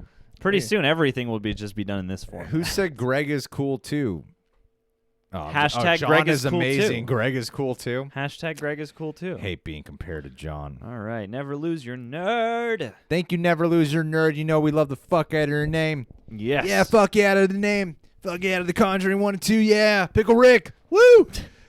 The Conjuring 1 and 2 are legit scary as fuck. Movies for any occasion, not any specifically for Halloween. But love those two. Love you guys as always. Never lose your nerd. We love you. And Conjuring 1 and 2 are great films. Who do you get to do Conjuring 3 again? The guy who did La Llorona. Michael Why? Chavez, I think. I haven't even seen La Llorona. And I'm like, why? I haven't even seen La Llorona, and I'm super bummed. Because What that was the a movie where I was hell? like, oh, please do La Llorona justice. But no. That bums from what me I've out, heard. man. I mean, I liked the Billie Eilish music video he directed. Yeah, it's absolutely, dude. You know, that's a good, but yeah, that's apparently who's No, doing that's a Conjuring bummer, 3. dude. He had James Wan fire the guy who directed La Llorona and come back for Conjuring 3. You have time to make your schedule work. It's only going to take you like 2 years to make Aquaman 2. And The Trench. Come on, dude. What the fuck? Michael B., you're still in this chat. Michael B. usually leaves. Good to see you here. Michael B. Mama's checks out. Geeky. One day we will. We'll figure it out, man. Where are you from, Mama's Geeky? I don't know where you're resided at. Kim Wexler, favorite True Blood character, Lafayette. You know why I think the live streams are our podcast more than anything else is because the first kind of version of podcasting I ever really got addicted to was a radio show that used to exist called Loveline, which was you take calls from listeners and then it was all about that. Yeah. And it was about relationships, sex. It's like not at all about movies and stuff. It was about like relationships and sex and mental conditions, all these things, right? Mental health conditions. And because of that, I think that's why my most comfortable form of podcasting is in the form of live streaming. Yeah. You know? So it's not about like breezing through, even though It's about enjoying the interaction. I would like to go at about 7:20 to 7:30 based off of some other things I got to handle tonight. That time. But I will say that, I personally, like, this is my favorite version of doing any kind of podcast. Yeah. I mean, we haven't even fucking gotten to the goddamn question. What's the question? Okay, Mark Leach, we're back at it again. Mark, some of my fave Halloween films with humor are Tucker and Dale I will versus say, Evil. I got to point out really quick, Hurricane Tuesday, I will say, even though I grew up on Loveline, in recent years with Dr. Drew, I've slowly been like, I'm not sure I'm going to listen to this guy anymore, but I love Loveline. no. I will meet you there, man. I don't know anything about this other than I just watched that first episode of Midnight Radio, and that was delightful, but... Mark Leach, what are we at? Some of my favorite Halloween films with humor are Tucker and Dale versus Evil. Yes. We specifically siphoned that. Yes. Shaun of the Dead. Yes, sir. And Zombieland, which has my future redhead wife Emma Stone in it. What if you got Emma Stone? Let's. I want to paint a scenario. I would love to talk about the movies, but I feel like we've talked about all of them except for Zombieland, which is great. Love the writers. We interviewed them. Watch that video. Rhett Reese and Paul Wernick. What if this scenario of her being your future wife is she goes through a terrible drug addiction and she becomes an alcoholic, and then Emma Stone's career goes way downhill. She's lost a couple of teeth and she's just not working anymore. And then you meet her at a bar. Would you still want her to be your future wife? Absolutely. That's the time. I'm just saying. But no, those are all great picks, and all those movies I really do love. Fantastic picks. Fantastic picks. The best picks. The best picks Okay. ever. The best movies. The best Halloween. I didn't listen to Loveline when it was Adam Carolla, though. You were Psycho Mike, I was a right? Psycho Mike era guy. Yeah. Oh, so I'll put up my system preferences, guys. Let's just open up. We're doing a tech live stream Let's today. open up the administrative. Let's open up. What's our storage unit here? What are all our passwords? Let's see here. Travis Austin. Travis Austin, thank you, dude. That's a really big contribution, man. Thank you. Oh, my golly. It's been. I feel like we've seen your name around here before, but it's definitely been a while. It's been a while. That's a sexy profile pic. Thank you, Travis. That's a really generous contribution, man. Love the live streams. Halloween is like every day for me. I'm constantly going out, stealing, murdering people. Getting candy from children. Being spooked by ghosts all the time. Knocking on people's door in costumes, asking for free food. Smell my feet. Can I have food? You know, no one thinks I'm funnier than me. That's good. And I think everyone thinks that. You know why? Because everyone makes jokes that they think are funny that occasionally no one else is laughing at. So if I can admit that no one finds me funnier than me, I think we all can admit that in some way we all think that about ourselves. Yeah, because you got to find yourself funny in order to throw those jokes out, bruh. Barrett. Yo, Candyman's a great movie, Sylvester. Appreciate it. It is a terrific. Love the live streams. Halloween's like every day for me. I frequently rewatch. I could read it from here, so I'm looking more at you guys. I frequently rewatch Night of the Demons trilogy. Ooh. Wow, unique picks. That's one I got to see. Whoa, this guy has deep cuts. Motel Hell, Rabbit, Return of the Living Dead, Prom Night, 2, Hello, Mary Lou, Keep It Spooky and Sexy, guys. Those are some great picks, man. I'm so glad you name checked Hello, Mary I haven't Lou, seen Prom any Night of those movies besides Return of the Living Dead. Return of the Living Dead, Holy shit. Is great. Motel Hell is pretty wild. Do you mean Rabid, like the one with Guy Pearce that's like the Australian movie from like a Guy Pearce, second most underrated white male actor. He is an underrated white male actor, Guy Pearce. Thomas Jane. That should be our next live stream topic. Underrated white male actors. Yes. These guys are just getting the short end of the stick right These now, white guys need more work. What the fuck? These guys aren't showing love enough. I'm sorry that Jai Courtney's done some horrible blockbuster films, but he's good in some other ones. He's good in Jack Reacher. But these are some great deep cuts, man. I appreciate these picks, Travis Austin. I really do. I do too. Thank you so much. Yeah, bud. Peter Pacheco. Petey's back. I appreciate all the compliments, and after self-complimenting myself, I'm getting all these compliments in the chat. Hey, that's how you know that you're on the right track. I'm doing a good job here. Oh no, I'm thinking of Ravenous. There you go. Thank you, Mark. Is Rabid the one that just came out then, or am I thinking of a different movie? Clear it up in the thing. Peter Pacheco. Rocky Horror Picture Show. I am waiting for the theaters to open back up so we can go watch that one. I've never seen it. Never seen Rocky Horror Picture Show. You'll get to be a virgin because at your I've screening. always had the excuse of I want to watch it in the theaters with a crowd that goes crazy. That's the way. Boo, a Medea Halloween 1 and 2. Damn, hell yeah, man. I like someone listening to some Tyler Perry shit. Goosebumps 1 and 2. Hey, he likes the second one. Hey. The Goosebumps show is a good one to watch, too. Dude, Ryan Gosling. You want to see him in an early role, go watch Goosebumps. Batman Forever. Third act takes place on Halloween and Scooby-Doo. Boogie. Oh, good Batman night, Forever Anissa. took place. Oh, that's right. The trick-or-treaters and then Two-Face and Riddler show up. That's right. I forgot about that. Halloween classic right there. Oh, man. Yeah, just mad respect to listening Tyler Perry movies. No one ever lists Tyler Perry movies. He's the most successful. He's the most underrated white actor. I think he's the most underrated white actor working today. He takes the top spot. You know what I will say? I think Tyler Perry is an underrated actor because every once in a while. Is Anissa leaving? Yeah, I have to go, guys. I have to work tomorrow. Bye, Anissa. Bye, Anissa. What the fuck? Love you. List all the underrated white actors, please. Thank you. Yes. No, Tyler Perry like occasionally shows up in movies for like supporting roles where he like becomes the best part. Yeah, man. Somehow, and I don't know why he doesn't do more of that. I guess you don't need to when you do all your own shit. The only reason I haven't seen it is because I'm waiting for theaters to open up because I want to go with the crowd experience, that cult experience where everyone's talking the whole time and doing their thing and singing along. And I don't know what the hell. I don't get the community, but I feel like in order to understand Rocky Horror Picture Show, I feel like you really got to experience the community in some way to really grasp that, you know? Yeah. And, I would so agree. even though I'd be like, guys, I'm trying to hear the movie, I think I'd want to experience it. I don't understand. Yeah. Sylvester Friesen, who's been talking throughout this whole live Hey, stream. buddy, We buddy. finally got to your super chat, buddy. You know how we take forever. Thank you, Sylvester. This is how we do it. guys, Mr. Stream. I'm glad you guys are still rocking the channel. Dude. Sly, for you, anytime.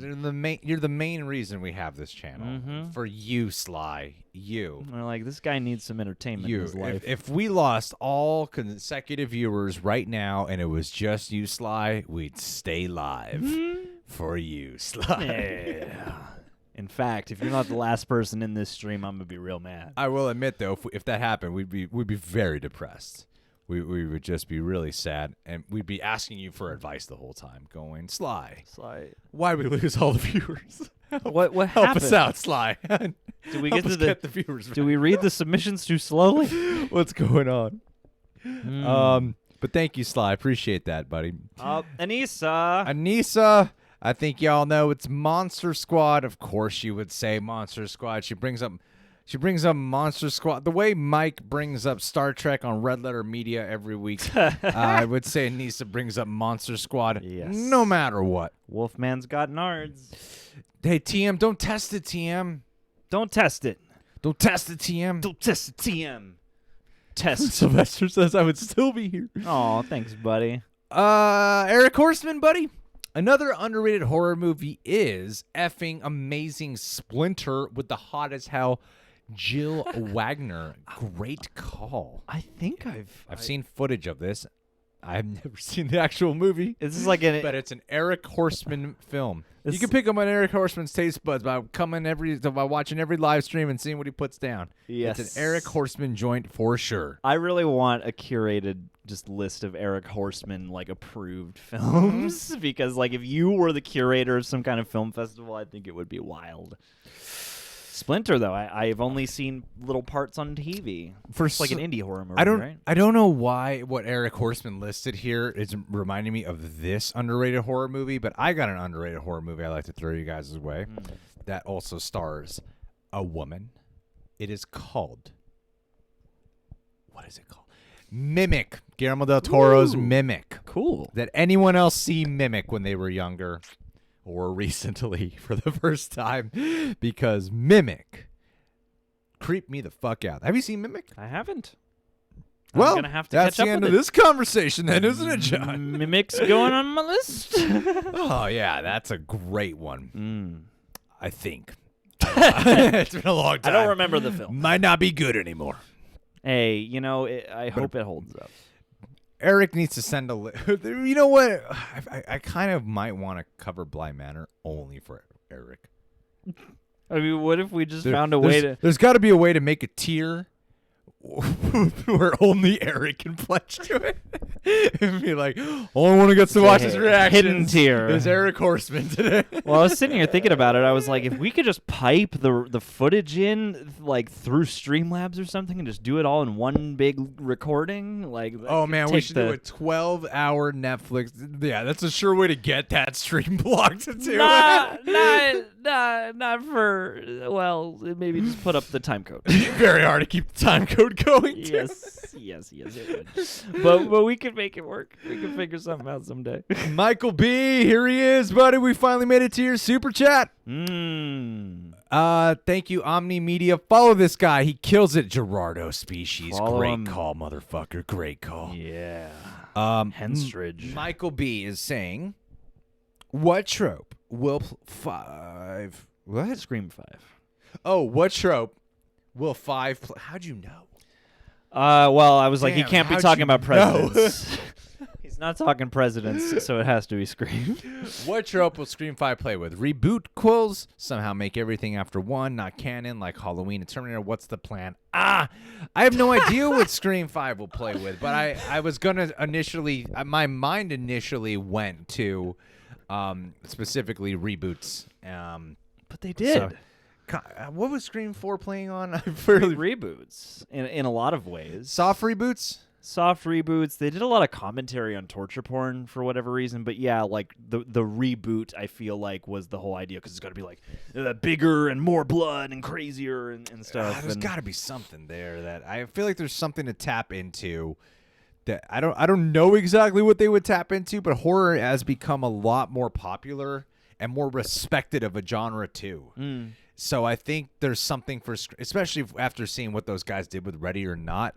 I don't know. Scream 5 will tap into indie horror. That's what they'll do. They'll go into independent horror films. Yeah, these days a horror movie can't really get crazy until the last 5 minutes. Yeah, Everyone knows that. Maybe they can tap into kind of the idea of canceling all the sequels that came after it. I think that would there's be a version where they could do that. I think it would be.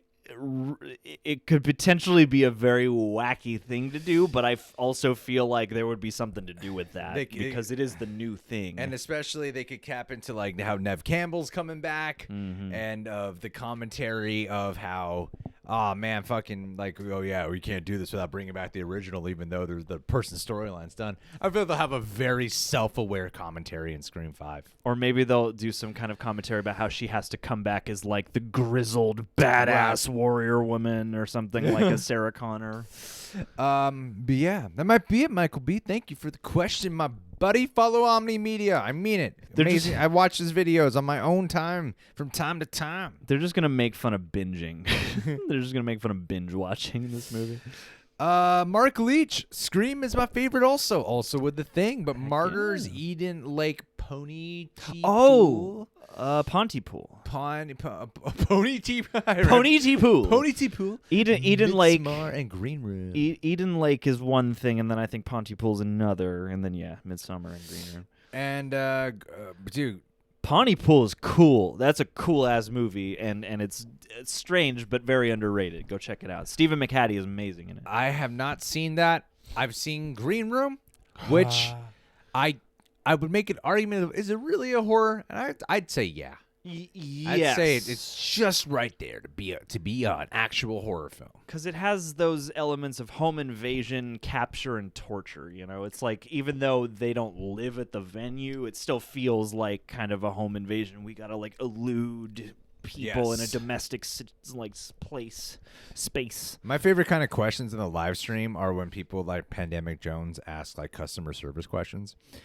Is The Thing on any streaming service? Let me look that up for you, sir. Those should be the only questions. It's not streaming for free, but it's available for rental for $2.99 at these reputable dealers. So funny if those were all like the super chat questions that we get. Guys, are they making Cobra Kai season 4?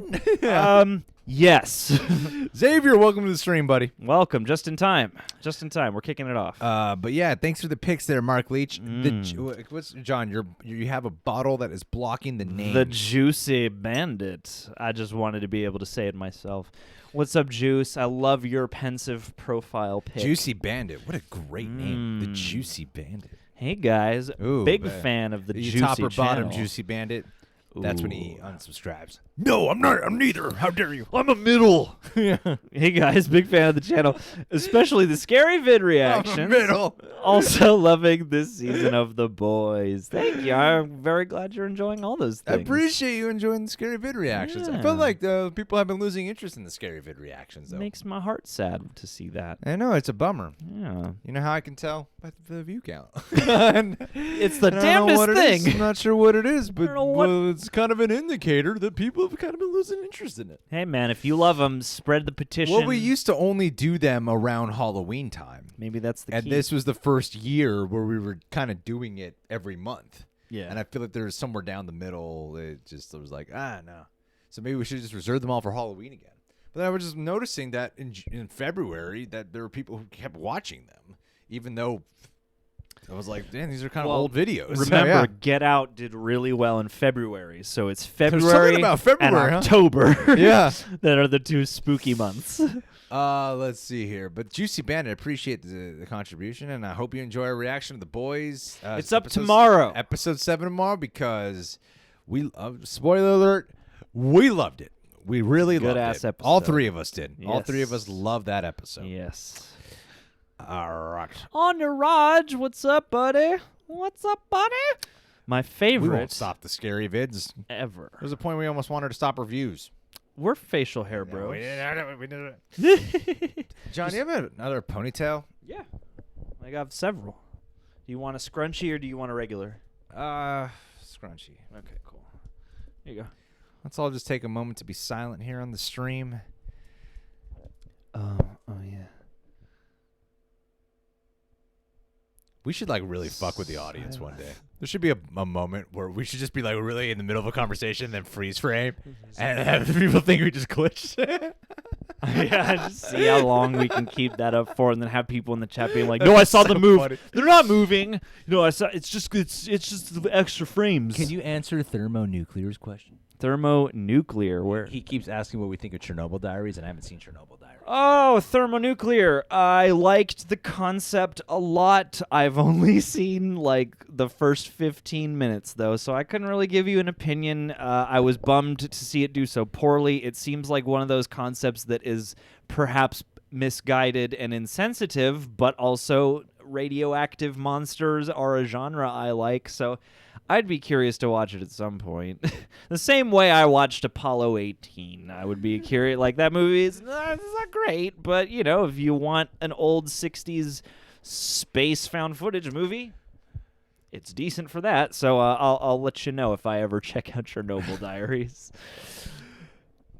I thought you'd seen it. I'm sorry. I thought you saw it. I wanted to at the time, and then I started watching it on Netflix. Did I ask? Do you have a ponytail? Yes. I said no. Did I ask? Do you have a ponytail, John? And you went, yeah. Do you want a scrunchie or regular? So you knew what I was asking you. Yeah. Yeah. I don't know.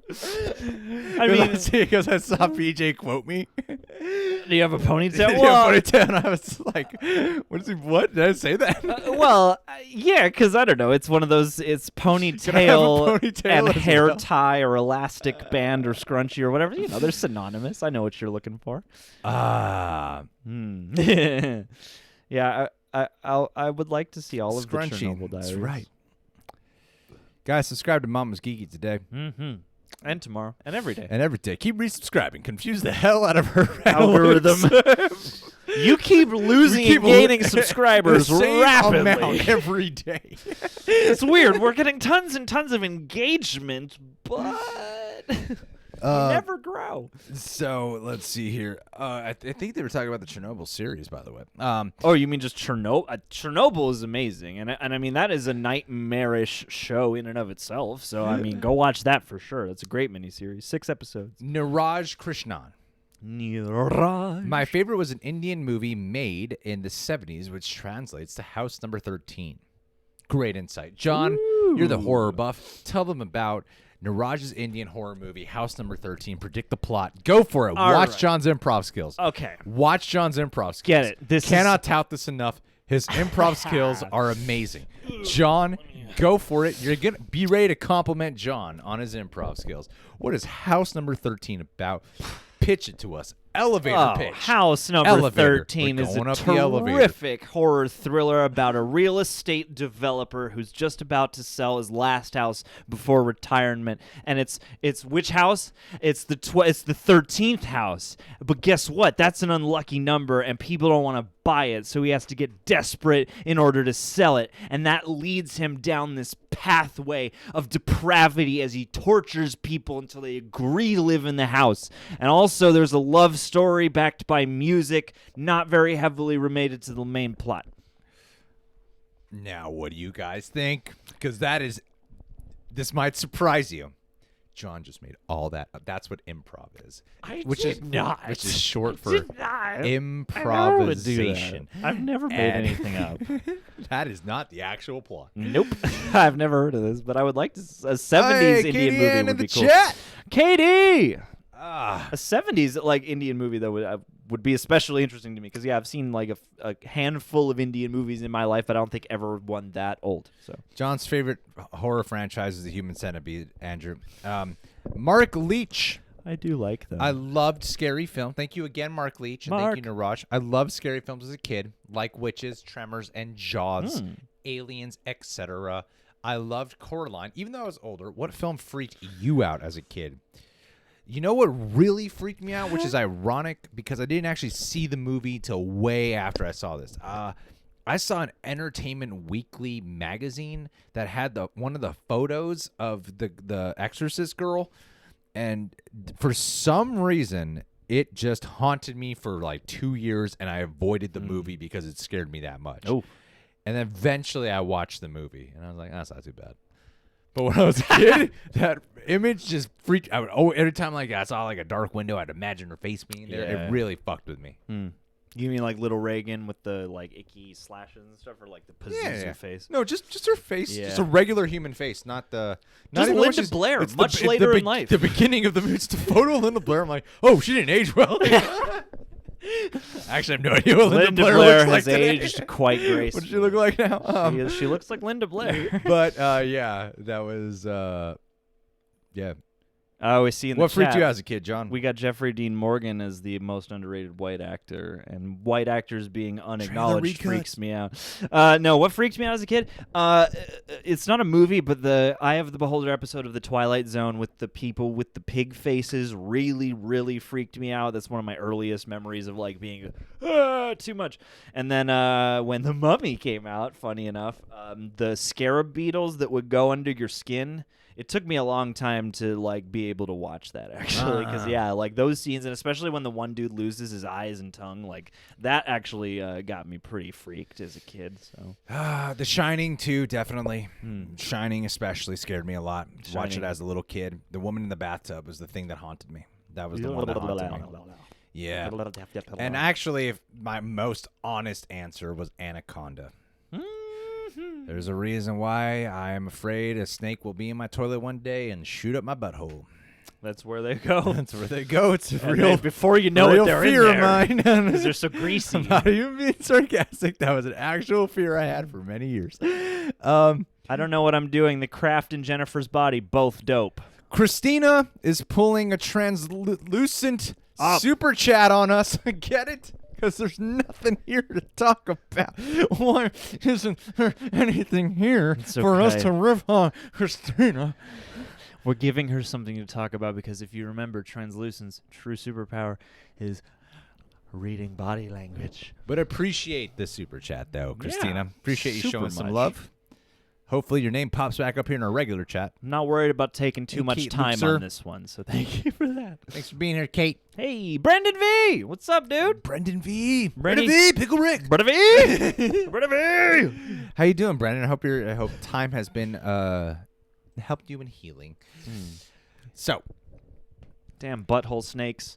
trying to watch something. a horror Please movie. take it away, John. Trying to watch a horror movie each day in October. Yesterday was The Wretched. Tonight is The Witches. Tomorrow, The Craft. Love you guys. I don't think I know The Wretched.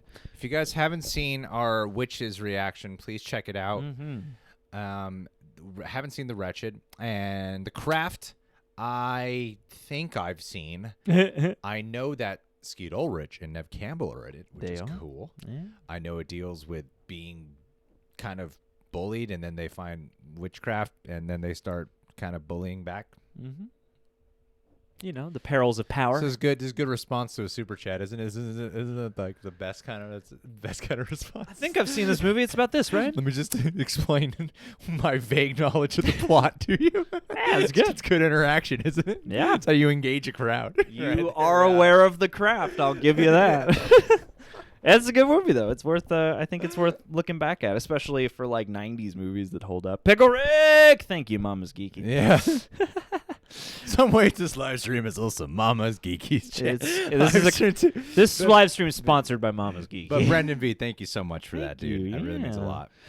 All Eric right. Horseman, you don't need a drink, buddy. What you need is to Jesus. meditate with some Christ in your soul. Yeah, I was like, ooh, where's this sentence gonna end?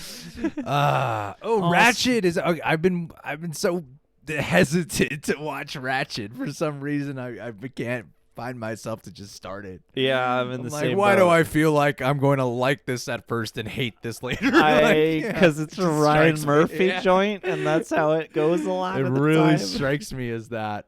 Oh man. Okay. We are the weirdos. 2021. I'm going to see Spiral. That's what we're going to watch. Mister. Hells yeah, just that. But thank you, Brendan V. I hope you're doing well, buddy. I really do. Jay Mayer, former. No, I'm thinking of who was the guy in Jay, who's the other comedian? Jay with Moore. Moore. That's Jay what I'm thinking Moore. of. Jay Moore. That's what I was thinking of. Where's that guy been? I don't know. But Jay Moore, thanks for being here. Using the last year residuals to contribute to our super chats today. Thanks for Small Soldiers, man. Seriously. What movies do you plan to watch this month? I'm watching Final Destination and Nightmare on Elm Street, both 1990, and Jeepers Creepers. Well, Jeepers Creepers, I would kind of do a little bit of research on that director. There's a reason I will not watch that movie. I'm rarely that guy, too. Yeah. I usually can... I'm pretty good usually at the whole artist Death versus of the author. author, I and can kind of do that. But Yeah. like I watched Rosemary's Baby in spite of knowing about Roman Polanski, which now I feel weird about. But for Jeepers Creepers, I can't find myself to do it. Yeah, like for me, Jeepers Creepers is such that like the first Jay Moore back in the chat. dude, I'm so glad you're a fan because let me tell you, Small Soldiers, no, Jeepers Creepers, like it's one of those things where I guess because the first movie is in my mind and this all happened before we knew and everything, it's like if you own a copy and you want to watch it, that's cool. But yeah, just like don't rent it, don't like because Victor Salva is not a good guy. He's a convicted offender of the sexual variety. And Final Destination, same thing for that director. Nightmare on Elm Street. Nope, he's who won't insult man resting in peace right now. Well, insult Wes Craven, and we'll leave Samuel Bayer alone for now. First 2017's version, which I noticed he had. I'm glad that you're going to watch them both. The Final I'm glad that you're Destination. gonna watch I do like Final Destination. Nightmare on Elm Street. Those are great Halloween movies. Final Destination is a series I have yet to crack. You haven't seen any of it? Any of them.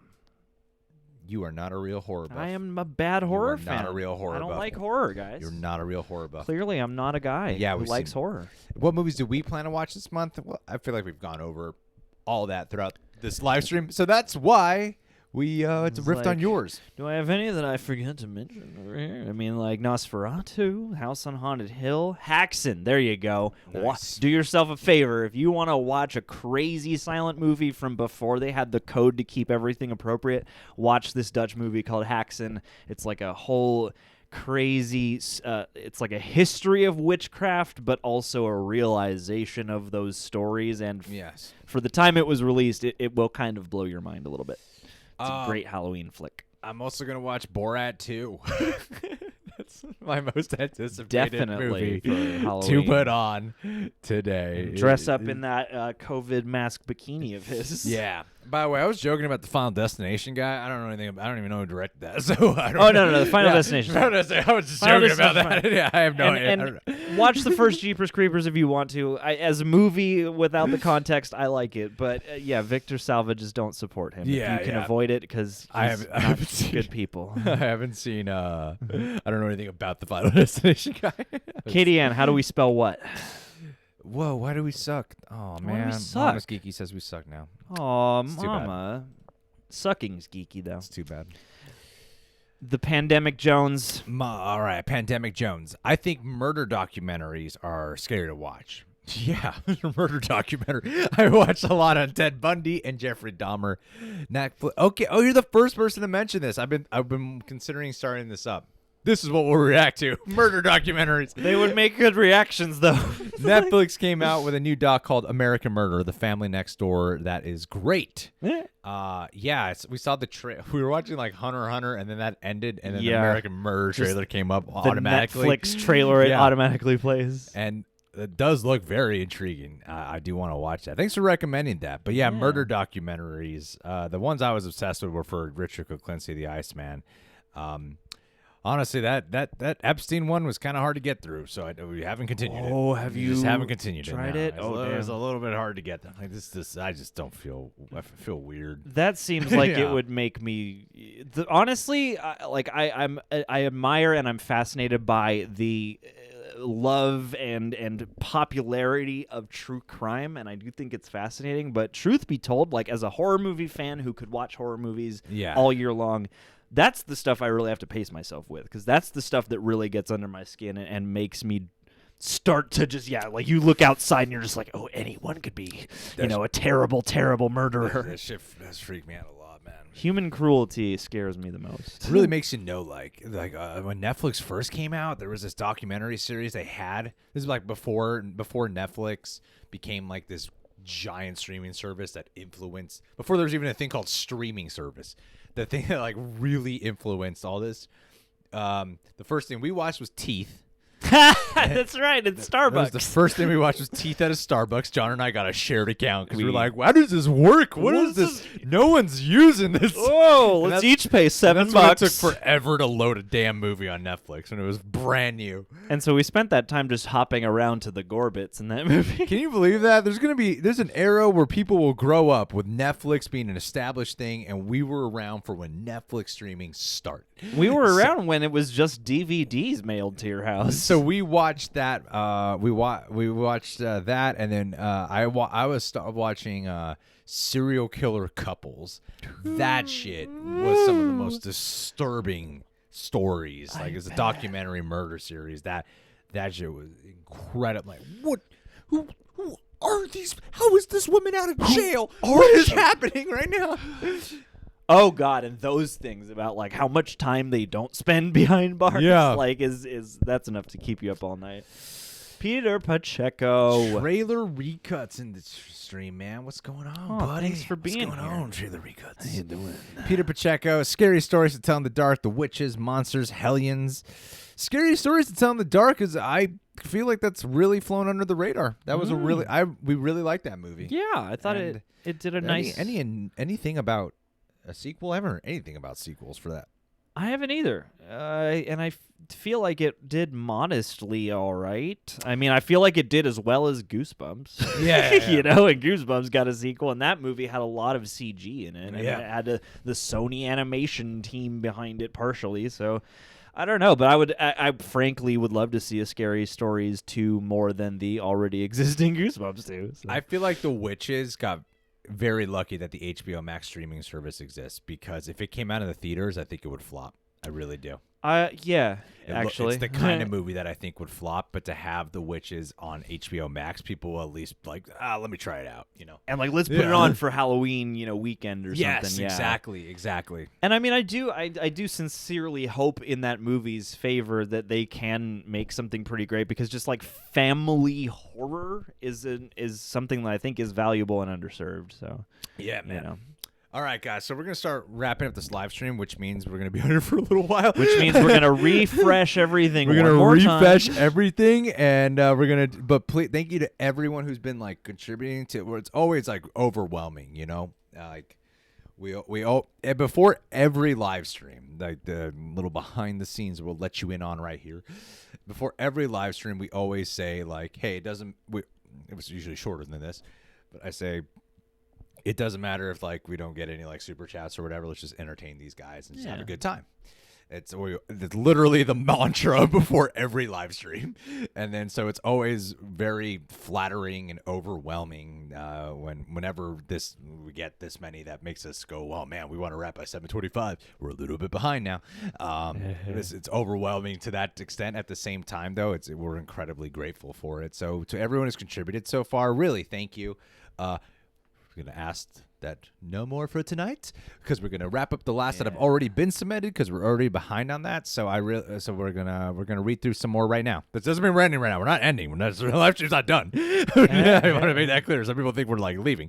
When it's not done, we're just going to do the last of this of the questions from Streamlabs and the super chats. We're But seriously, preparing. we're to not wind leaving. We're down. not leaving right now. But, Yeah. we got business to handle. So first. still stay around, please. Yeah, We're just gonna. I'm just saying. There's a reason we're asking for whoever was thinking of contributing some more.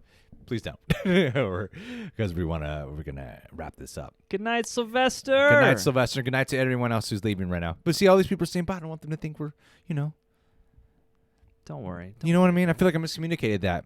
It's communicated okay. Oh, dude, poorly you're there. So great. Poorly You're the there, I best communicated. communicator I know. Which is actually, I think, probably true.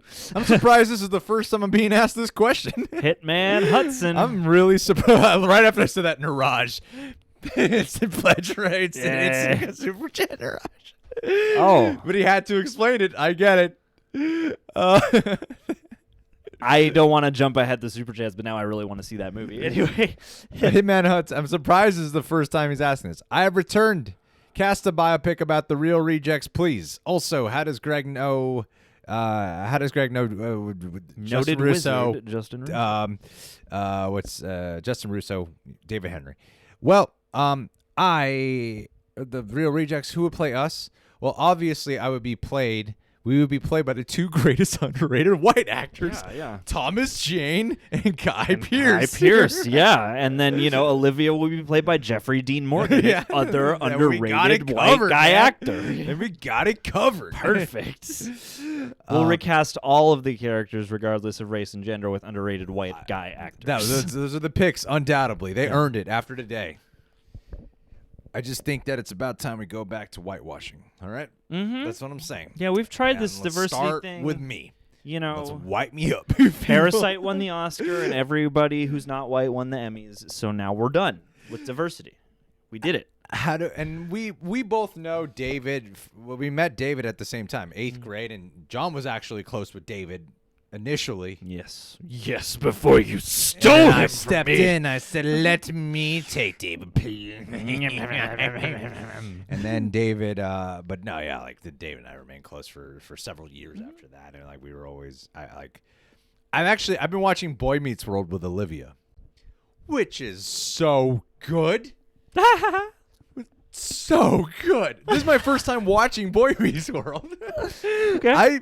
I saw the final episode of Boy Meets World, and that was it. Like when it first aired on television. Okay. And I don't remember it. I just remember like they're talking with Mr. Feeney at the end. That's all I remember. So it's one of her favorite shows is Boy Meets World. So I was like, let's watch Boy Meets World. We're on season 3 now. It is hilarious. Has such great heart, great like there are times I'm like, wow, there is so much nuance in this episode. It's a great show. Now you're making me want to watch it And again. the portrayal, how I would describe the way I felt with David Henry's family, with the Henrys, was the way how in season 2, at the end of season 2, how Sean is being cared for by Corey's family. And I wasn't like Sean, but the way how they cared for him and someone who grew up with a tough life. That's how David Henry's family was with me. So I have this constant feeling of always feeling grateful for the experience I had with the family and always feeling like I'm in debt to them. So whenever they wanted, when David was like, hey, I'm thinking of doing this for, you mind if I come on to promote this on your channel? Immediately like, dude, whatever the hell you want. Like you've helped me out so much in my life. Yeah. But yeah, Topanga was so hot. I'm sure she's still hot today. Boy Meets World is not boring. Who said that? Boy Meets World is lit. Shut up. And Hitman also says, most overrated film of the past decade, and why is it safety not guaranteed? I don't know why. Just watch Safety Not Guaranteed, and it has outstanding. It's overrated? Has an I think it's underrated. premise with a truly mediocre execution. Also, am I a bad person for having never before seen The Nightmare Before Christmas? Nah, man, I only saw The Nightmare Before Christmas like 2 years ago for the first time. And I personally am a fan of the take that, hey, you've not seen this classic thing? That's really exciting because you get to experience it for the first time. I wish I could do that again. So I'm excited for you. Safety Not Guaranteed, I think, is the overrated film of the decade only because it launched Colin Trevorrow to shepherding Star Wars and Jurassic Park. Very true. Out of nowhere, and I liked Safety Not Guaranteed fine enough, but I wasn't like, give this man Hollywood. Yeah. After that. Dude, never lose your nerd. Gotta meet Topanga? No way. Oh, dude. No way. Never lose meeting way. Topanga. The way. But dude, don't feel bad about not having watched Nightmare Before Christmas. I get it. Kind of becomes part of your identity. That's the only reason I haven't seen Shawshank and Forrest Gump. And why I haven't seen Blade. I've kind of gotten addicted to the You gotta the keep reaction the of, streak up. haven't seen this. Yeah. Tom Hanks. Sweet Nan, thanks for being here. My sweet. You changed your name. That's awesome. Unless you're a whole new person who's also Nan. I'm non-binary and trying out some new names to see if they fit these. So my name might change before tonight. Is that what she said? He said non-binary. What they said? They said. My Nick. God, thank God you're here to save me on that. Can't tell if that's a typo or I something. also haven't said it before. I wish I could just say the word he and she at the same time. There's got to be a way to say that. She. Hashish. Hizzy. Hashish. Also haven't said it before. But thanks for not being homophobic dicks. Aw. We work really hard at that. It's a lot of effort. It's a lot of effort to not. Let's destroy hate this people well-wish for right being on the who they spot. are. Yeah. Hey, I mean, no problem at all. Literally, Because no it's problem. always affected our lives. Yeah. Well, honestly, I do know from knowing enough people, I know that any community, but also the film community, can be exclusionary and keep people out. The reason we're being sarcastic about that is because it just makes no sense. Homophobia and racism just doesn't make sense to me. And so I'm like, it's not hard to not be either of those guys. Oh, dude. Yeah. In fact, this isn't some great a testament to my tolerance or whatever, but last night I watched a couple very fascinating documentaries about the drag scene, one from the 60s and one from the 90s. One was called The Queen. It was fascinating stuff, and the energy, I don't know why, it just made me think of that. But I watched Brokeback Mountain. I haven't seen it. I watched Brokeback Mountain, proved to myself. I watched it by myself. And I didn't turn gay. So, God, We're really doing a great job with the super. Never pay us a genuine compliment because we'll destroy it. We're just gonna flip We're gonna put it to the test. Which is basically just us going, it's always really affirming and really, I don't know, it's very nice to be thanked for something like that, but also then you think about yourself and you're like, but I'm not the greatest person in the world. I'm sure that I'm ignorant in certain ways that I can be better about. But yeah, seriously, welcome. I don't know. Now I'm thinking way too hard about what I'm saying, but yeah, you've had some bad experiences in movie and tabletop spaces in real life, and it's refreshing not to deal with it. I'm really happy to hear that, because if there's any place that we should all get together and celebrate, film is so diverse. It's such a diverse art form, literally fashioned out of a diverse range of skills and experiences. And so I'm really happy if you can find some comfort here, in this little bubble with us. Yeah, look, we accept everyone, all right? Unless you're a white supremacist. Yeah. Wow, look how easy that was to say those words. Oh, wow, I almost missed it. It was so quick. That's the only type of people we won't want here. Yeah. Intolerance shouldn't have a home here with the reject nation. So that's all I'll say. Yeah. No, seriously, though. Seriously. Thank you for saying that, and I hope to keep entertaining you. And yeah, you're absolutely accepted. Yeah, and hey, let us know which name you ultimately decide to stick with. I think you should stick with Sweet Nan Nan. I mean, Sweet Nan Nan is just a great name across the board. Why would you change it from Sweet Nan Nan? Get your identity changed to just Sweet Nan Nan, all one name. Be like a synonymous. Thank you, Sweet Nan Nan. Seriously, thank you, though. That means a lot. Means a lot. Hugs, hearts. Tongue punch fart box. I can't react to the trailer for the documentary because I've already seen the documentary, and it's really good. I put out a tweet about that. It's really good. Oh yeah, no, we lost people the second I said that white supremacist. Don't worry, Darth. I saw that happen right away. Oh, I'm always surprised when they're here. Look what happened. But that's my point, though. That's my point. Because if someone had said that, they might have lost some followers. And I'm okay with not having those followers. Yep. That's the difference. Believe it or not, it's okay to not have them follow you. Contrary to popular belief, the main motivation for all that we do is not, you like me. Yeah. Can't taint that. Can't stay, but wanted to contribute. Tongue punch fart box. Thank you so much, Deontay Wimbish. Can't stay, but just wanted to contribute. I love Dad's Silence. Don't Breathe is up there for me, too. And also the first Paranormal Activity. I'm a fan of cheesy remakes like House of Wax and Texas Chainsaw. 2003 one. I like Currently a lot. watching The Platform with my fiance. Oh damn! You're engaged. Congratulations! Congratulations on your engagement. Congratulations, duder.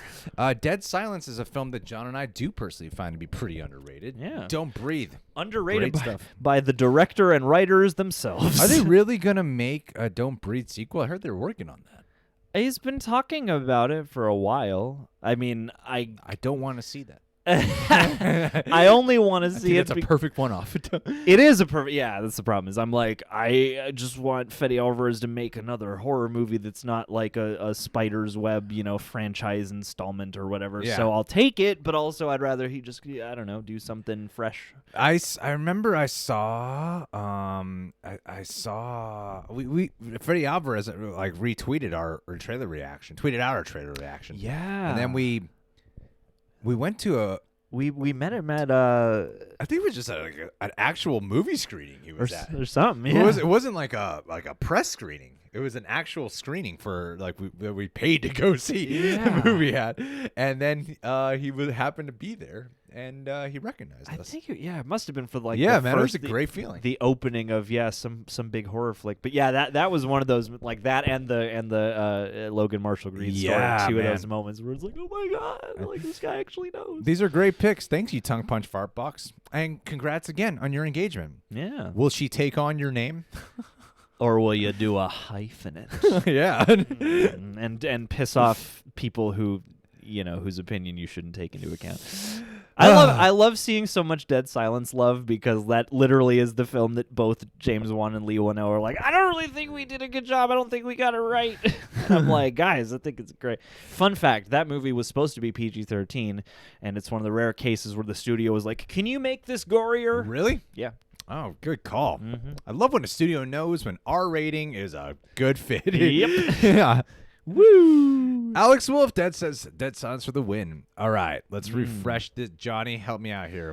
Let's refresh this. Oh, yeah. Just going through the last of the super chats and stuff. Just making Then we sure we got- don't miss nobody. Thank you to everyone for being here. Keep listening to some more horror movies you guys Yeah. recommend in the chat. Oh, goodness. All right, so golly. that was the last of the stream. I appreciate that. Appreciate that. Appreciate ya. Okay. Did I miss any from my list of horror films? I don't think so. Okay, John. No, I'm good. We You good, You John. good? All right, we got it. All right, just a few more left. we got Sarah Campbell. A few more left. Let's go out strong, John. Mm-hmm. John, help me out here. Is All that right. how you do it? I did it. Dude, you oh my got God, it. Look at me, look at me, so John. friggin' I'm good. becoming you. You are me. Thanks for the scrunchie. You're. That's all it takes, man. It's got my juju on it. Sarah Campbell. Thank you, Sarah. I just joined the live stream. So I don't know what's going on. And by the time we're reading this now, it must have at least been 10 minutes. So I don't know when you joined, but thank you. I just joined the live stream, so I don't know what's going on. But I wanted to say hi. Halloween is my birthday, so I like to think I'm spooky by nature. What a great time to be born. That is the dream right there. Happy early birthday. Happy month of a birthday. When you came out of your mom's vagina, did your dad say treat? Treat. There's a much better way to formulate that joke, and I could have set that up way better. Just staring in. Trick or treat. Is the whole point. And what would happen if your mom had delivered a trick Yeah. instead? I botched that joke. There's a version that could have made that a lot better. Oh, golly. That's a good I don't know what I'm doing. Happy Death Day is a great one, yes. You should watch Scream all day long, by the way, Sarah. Man, this is your birthday month. Mhm. In the way they're all celebrating you. Yeah. You are on the veil between which the living and the dead traverse between Yes. worlds. Happy birthday. Happy early birthday. That's Sarah. what my greeting card to you will say. Sorry. The funny thing is, I'll make a joke or I'll say something outlandish from time to time, and then the live stream, there's a delay. So the live stream will hear that joke like 30 to 90 seconds later, and then then I'll see comments much later after I've already moved on from the topic. Yeah. That's the way, Yeah. though. That keeps things interesting. Also, if Sweet Nan Nan's still in the chat, I just want to see what the progress of your name is. So Yeah. if you're here, let us know. Why are you guys face-bombing each other? Guys. Guys, it was a beautiful joke. Guys, What face, made it work was that it was a bad joke. face, smile, and laugh. But at the thank you, joke. Sarah Campbell. Eric Horseman, shout out to my fam, Anissa, Bradley, Bizit doing a haunted house, Mark and Soul, also to Greg, John, and Olivia. Thank you so much. Eric, you are one of the core members. Like if there was an inner circle of core members of the real Reject Nation. If this was like an eyes wide There was shut. a council of the Reject Nation. Yeah. You would be the head of our Supreme Court. I'm not making it political. I'm just saying, if there was a Supreme Court justice system of the Reject Nation, you would be one of the heads, undoubtedly. I would love to see Eric in a judicial setting. You'd be the oh, funnest thank God, judge. Sarah laughed at it. I was like, oh, but an offender. Mama's geeky. Oh, she gave us a bird. Aw, What does it say? it's a fist bump. Oh, Fist bump. dude, happy birds. Thank you, Mama's Geeky. Seriously, she's got a great reaction channel. Go check her out. There's a reason she's got 50K subs. She kills it over there. Puts a lot of hard work in. Murders it. Murders it. Never subscribed or seen one of her videos, so I don't know what the hell I'm talking about. I'm just joking. No, there's a reason I know. Go check her out. Seriously, she does an amazing job. Amazing job. She just retracted a message. Yeah, she did. That was the fuck you. That's what it was right there. Fuck you I didn't mean to send that. and something about Blind Manor. Sarah Campbell. Okay, I guess but thank you. Thank you, Mama's Geeky, for that. Sarah Campbell. Okay, I guess we're talking about underrated horror movies. Oops. Well, my pick is Identity with John Cusack. Great call. Yeah, James Mangold joint right there. You know, when I saw Identity, I was at the very front row to the far right. Yeah. Very front row, far right. That's how I saw Cloverfield. So it was like this for me to watch the movie. It was like right up there. And everyone's shaped like a cone, but crooked. And then there was some woman who was scared the whole time and was shaking her legs obnoxiously. It annoyed me. Sounds like I cut her head off. like a rough experience that day. Hey, but she had it coming. It was annoying. But you know, the person's scared. I can't complain. It's like when I saw Evil Dead, one with a friend, and she was like freaking out the whole time, and then someone behind us was like, "Can you cut it out?" I'm like, "It's a horror movie." So What it's it's even for. So even though I was like annoyed with the woman, like just she was like it was making my chair rumble the whole time. Yeah. I was like, it's a horror. She's scared. It's like, I'm not gonna be like, hey, quit feeling the feelings that the movie wants you to feel. You know? Yeah, it's like going to a comedy, be like, stop laughing so loud. It's like if someone was like crying in Titanic, and I'd be like, could you cut the shit? All right, I'm trying to watch the movie. This literally reminds me of our Endgame screening, because we did have one of those moments where I think a lot of us were in the crowd going, someone is crying a bit too hard, but Yeah. you know, it's fine. That's what the movie wants. You know? Appreciate that, Sarah Campbell. Yeah. Eric Horstman. One last chat because I love you. I love you too, Eric. We're probably going to cover a show just to keep you happy. Just for Shout out you. to the most. I mean, this guy's contributed so much. You are like every single weekend and Patreon and more and got a tattoo. I'm like, I feel like we owe him a show. when we get to this point, we're gonna have like a special brick made with your name Yes. on it, and it's just gonna like be the corner brick of the office or something. You know, a big part of like YouTubing is having to deal with the pressure of feeling like you got to people please and give in to every fucking request, right? And learning to manage expectations and manage meeting requirements like that. But I feel like Eric has sort of exceeded a certain point where like, I feel like we kind of have to just give it to him at this point. I've lost so much track that I'm pretty sure we owe you at this point just for the rest of time. Especially if you keep this up, we'll never catch up. I'll just react to anything, man. Whatever you want, just tell me. But thank you, buddy. And yes, Olivia is the most beautiful, amazing woman in the world. Love the fuck out of her. She's so fun. She just cracks me up. She's so honest. She is an honest one. She's so honest. The Alpha Santos. Love that. That's my mom's maiden name, Santos. This is your mom's super This chat. is my mom. Gregory. What do you want from Trader Joe's? I think this is the She first. doesn't even sound. She doesn't have a Filipino I accent. was gonna say. I think this is the first She time doesn't I've even heard you have do one. that. It's okay. It's like she's here. How do you all feel about 28 Days and Weeks Later? Well, you might have caught my 28 Days Later story in the stream earlier about my mom catching, I'm putting your last name is Santos. Catching some dick. And then also 28 Weeks Later.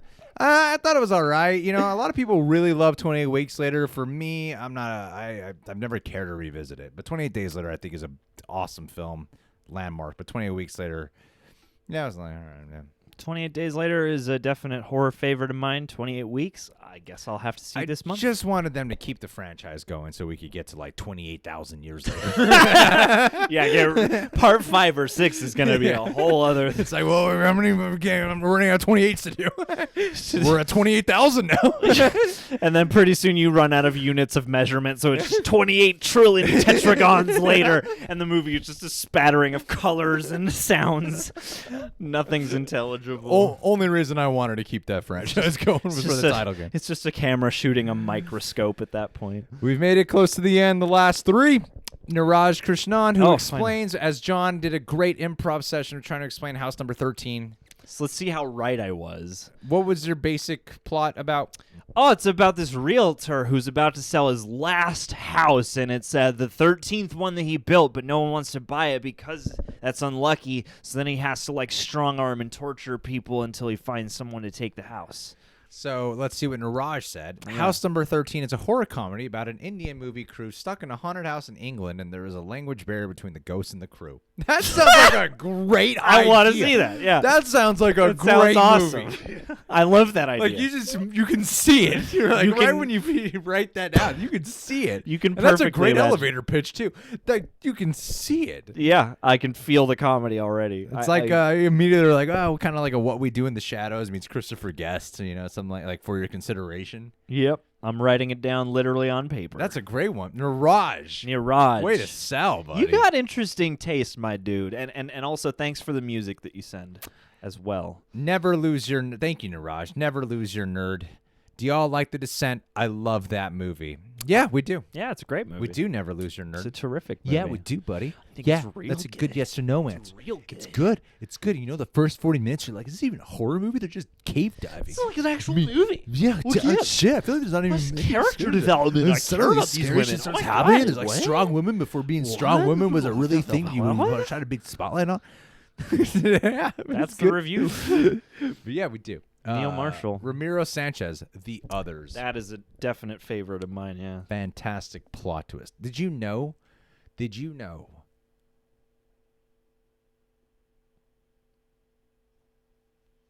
Oh, we blinked, didn't we? I know. Yeah, we blinked. blinked. That's what fucked up the freeze frame, but we both felt it. Yeah. We both felt it. We never consulted. And then I was Damn like, it. We did I fucked blink? up the Did he fake blink? freeze frame. If he didn't blink, maybe we could keep Fucked it it up. up, but damn, we were. It's okay. But I was like, oh, I blinked and I saw you blink. Shit, damn it. it's like We a almost yawn. had the perfect random freeze frame. It's all right. As long as we broke together. But The Others, Tom Cruise and Nicole Kidman were married when they were making it, and he produced it, and then they got a divorce, and then he still went and promoted the film after they were divorced because he also He produced needed it. to profit from his producing. Yes. Is Aw. Rick and Morty back? So yeah. Oh man, that'd be so That's great. delightful. But yeah, The Others is a great film. Thank you, Ramiro Sanchez. Thank you for the contribution. You know who else is in the others? A little, Bye, Kate a little Luxer. ninth Doctor. Bye. Oh, goodbye, Kate. Little Christopher Eccleston, who's also in the 28 Days Later. Yeah. And then we got a couple last two super chats to end the night off with. Boo! Strongly. Strong Will be really women. impressive. Strong women. Will be really impressive. We'd like to go in here. John, help me out here, buddy. Oh yeah, we doing this. We doing it. Okay, you got it. You're perf. You're money. You're so right. money, baby. You're so Oh money. wait, no, but then Darth Yoda just gave one. We Dude. want your names to shine on screen. dude. We want to make sure you're being highlighted here. Dude. John, Ah! Oh no! They'll see behind the curtain. they'll see. They'll see what the true nature of this All right. operation is. They'll see the desk. Yeah, They'll a see the, YouTube video manager section is They'll what they're s- seeing. they'll see the No. computer desktop. No, they'll see that there's information to access Oh through God! Super Chat. Why do we have the Bill and Ted title PNG still there? We're ruining the illusion. Dog. All right, last three. Thank you, Brendan 3. Thank you, Brendan. Can you guys both be cowboys for Halloween? Well, okay. If we were to be Jake Gyllenhaal and Heath Ledger, which one would you be? You'd be Enos, because I got to call you Enos. Enos. I claimed it. Okay, fine. Then wait, which one's Enos though? Is that Heath Ledger? Heath Ledger You get calls to- him Enos, Yeah, so okay. you must be Enos. So I have to be Jake Gyllenhaal. What on the as beautiful as that film is, come on. Even that author had to know, like, why to name him Enos. Name him Enos. Yeah. I think it's Enos. Am I getting that wrong? No, it's Enos. I think it's. I believe. I mean, double check Enos. now. Yeah. But I think it's an ENUS or something like that. I don't know. I've always wanted to be a gritty cowboy, so maybe Enos, yeah.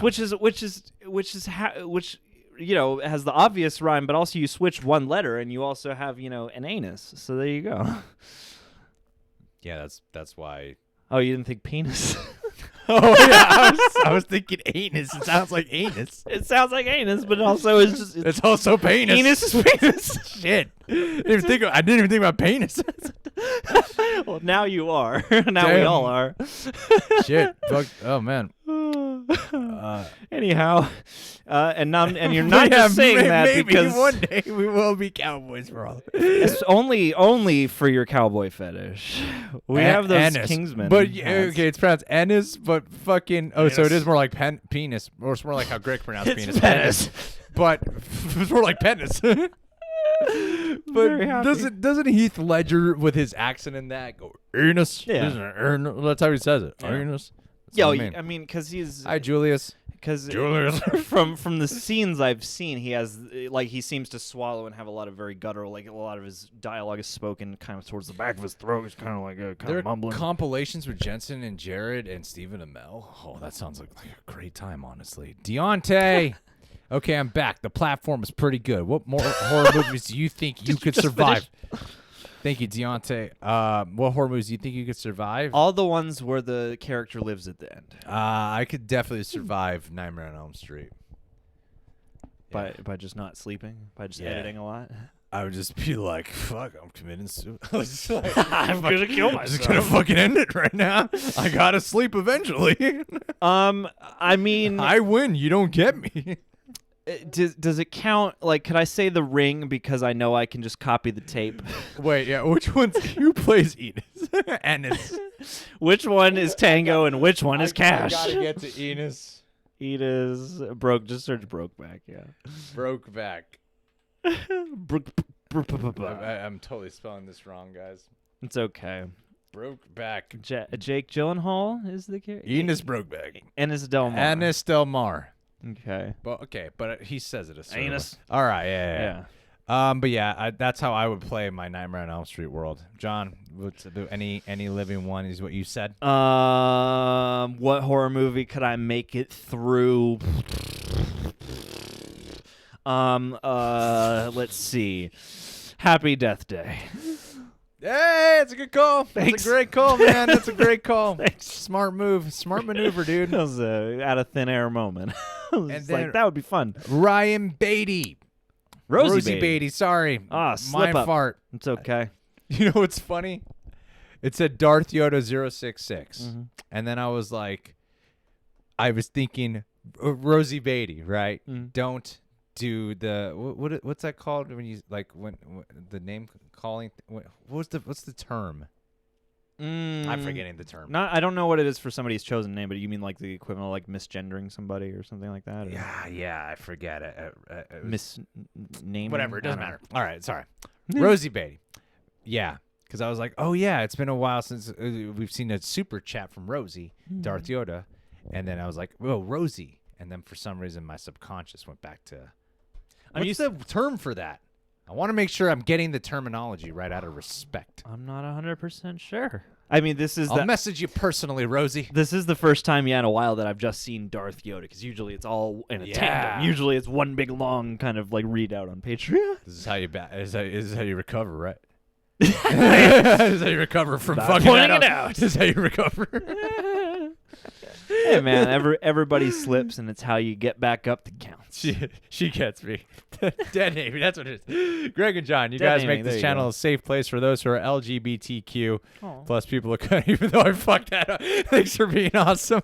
Also, American Werewolf. I mean, my timing could not have been more exceptional on that. You know, it's live, But it's things common, happen. yeah. You know, and hey, I mean, that's part of, I think, the love that we've been able to cultivate is that, you know, even when something like that slips, I think it's clear term that is we dead don't naming, mean it yeah. hatefully. Yeah, exactly. Yes. See, she gets me. Thank you, Yeah. Rosie, for understanding. That's actually good for me to know, because I've heard the term before and not fully connected it. Yes, So that's yeah. what it is. So yeah, I'm glad I know now. But I know better, and I caught myself. Oh, thank God. Rosie forgives me for everything. But yeah, no, of course. Yeah. I mean, this is the first time I think we've ever been like. Hearing This that is twice this has means been brought up a on our ton, stream. I'm yeah. kind of. This is the first time I've ever been pointed out for that, but like I mean, it, to us, it's not really a. It's weird because to us, it's not like a conscious choice of just accepting, and not judging people It's for just- their choice. just Like what to me, you're it's supposed it's to a do. silly concept to attack people or judge people for. I know it happens. I know it's a real thing that a lot of people who are not us have to deal with, and have to deal with this unfair criticism and hate, which I know could lead to a lot of really dark, depressing feelings. At the same time, it leads to a lot of building a strong character. So yeah, I mean, to me, it's not something I really comment on.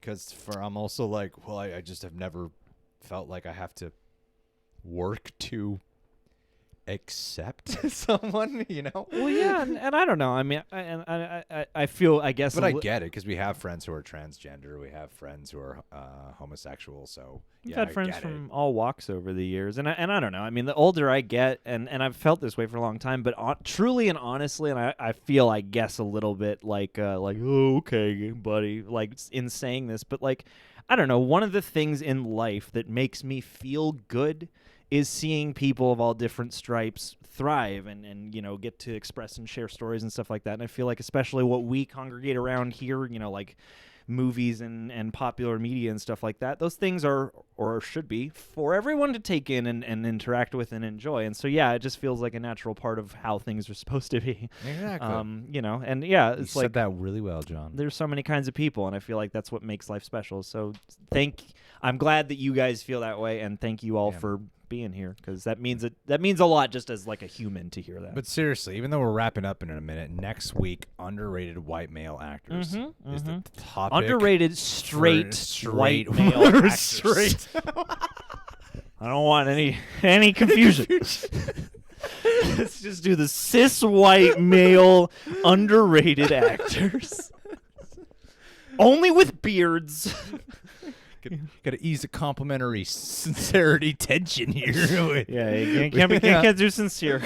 And then the last one, of course, Eric Horseman. Yes. Thank you. I love how you guys are the last two. What are you doing? I Are you love how gonna two- scratch your nails? Just throwing it out. Oh, okay. I love how you guys are the last two. Just love you guys. Also, my stepkids, Anissa and Bradley. Aw. Well, thank you so much, Eric. Love you too. Love Yeah. you, buddy. Love This you was all. a nice mixture of emotions that also went to really sweet and sincere. This has Yeah. been a great time. Thank you, Eric. Thank you to everyone who contributed today. I think that's the thing, is the second somebody points something like that out, you're immediately like, am I going to become a bad person this I'm gonna instant? receive this and say something stupid. Am I and gonna- so it makes me look like a liar? Am I going to trip over my one Yeah. most egregious, latent piece of ignorance right now? But yeah. Anyway, guys, this has been a really fun stream. Blasty. It's been great. Thank you to everyone who contributed our way. It's really loose and interactive. Thanks for sharing your Halloween flicks. Like, it's fun, even though we can't like be outside doing haunts and stuff. Like, it's fun to congregate with everybody and get in the spirit this way. A lot of great picks, and I'll end this with one I never mentioned. Creep Show. Watch Creep Show. Creep Show's great. And Lana Pico is saying Eric Horseman is every OnlyFans girl's dream customer. That That what is we a should do very now. accurate assessment. That is that is the best thing I've heard today, I think. Oh, bye, Maria Hammond. Oh, Maria. You're here? Oh, wow. Maria. Hi, I Maria. love you, Maria. Be safe. Bye, Sylvester. Bye, TM. Bye, Eric. All is love. And supernatural shirts we got from Anissa Olivas. You're going to have to ask her. Judas, TM. So many people, guys. Love all of you. Thank you so much for being here. This is seriously great. John. Much love. Thanks for being here. Hey, anytime, buddy. Mom is geeky, of course. Mom is geeky. Thanks for sponsoring the stream. Erica, Sylvester, Erica, Darth Yoda, Mimi, Kevin, God, Joel, Jesus, Mabry, Ennis, Candyman, Thomas Jane, Thomas Jane, Jeffrey Dean Morgan. All right, Other white actors. Mr. Bahu. All right, we'll see you guys soon. Bye, Bye-bye.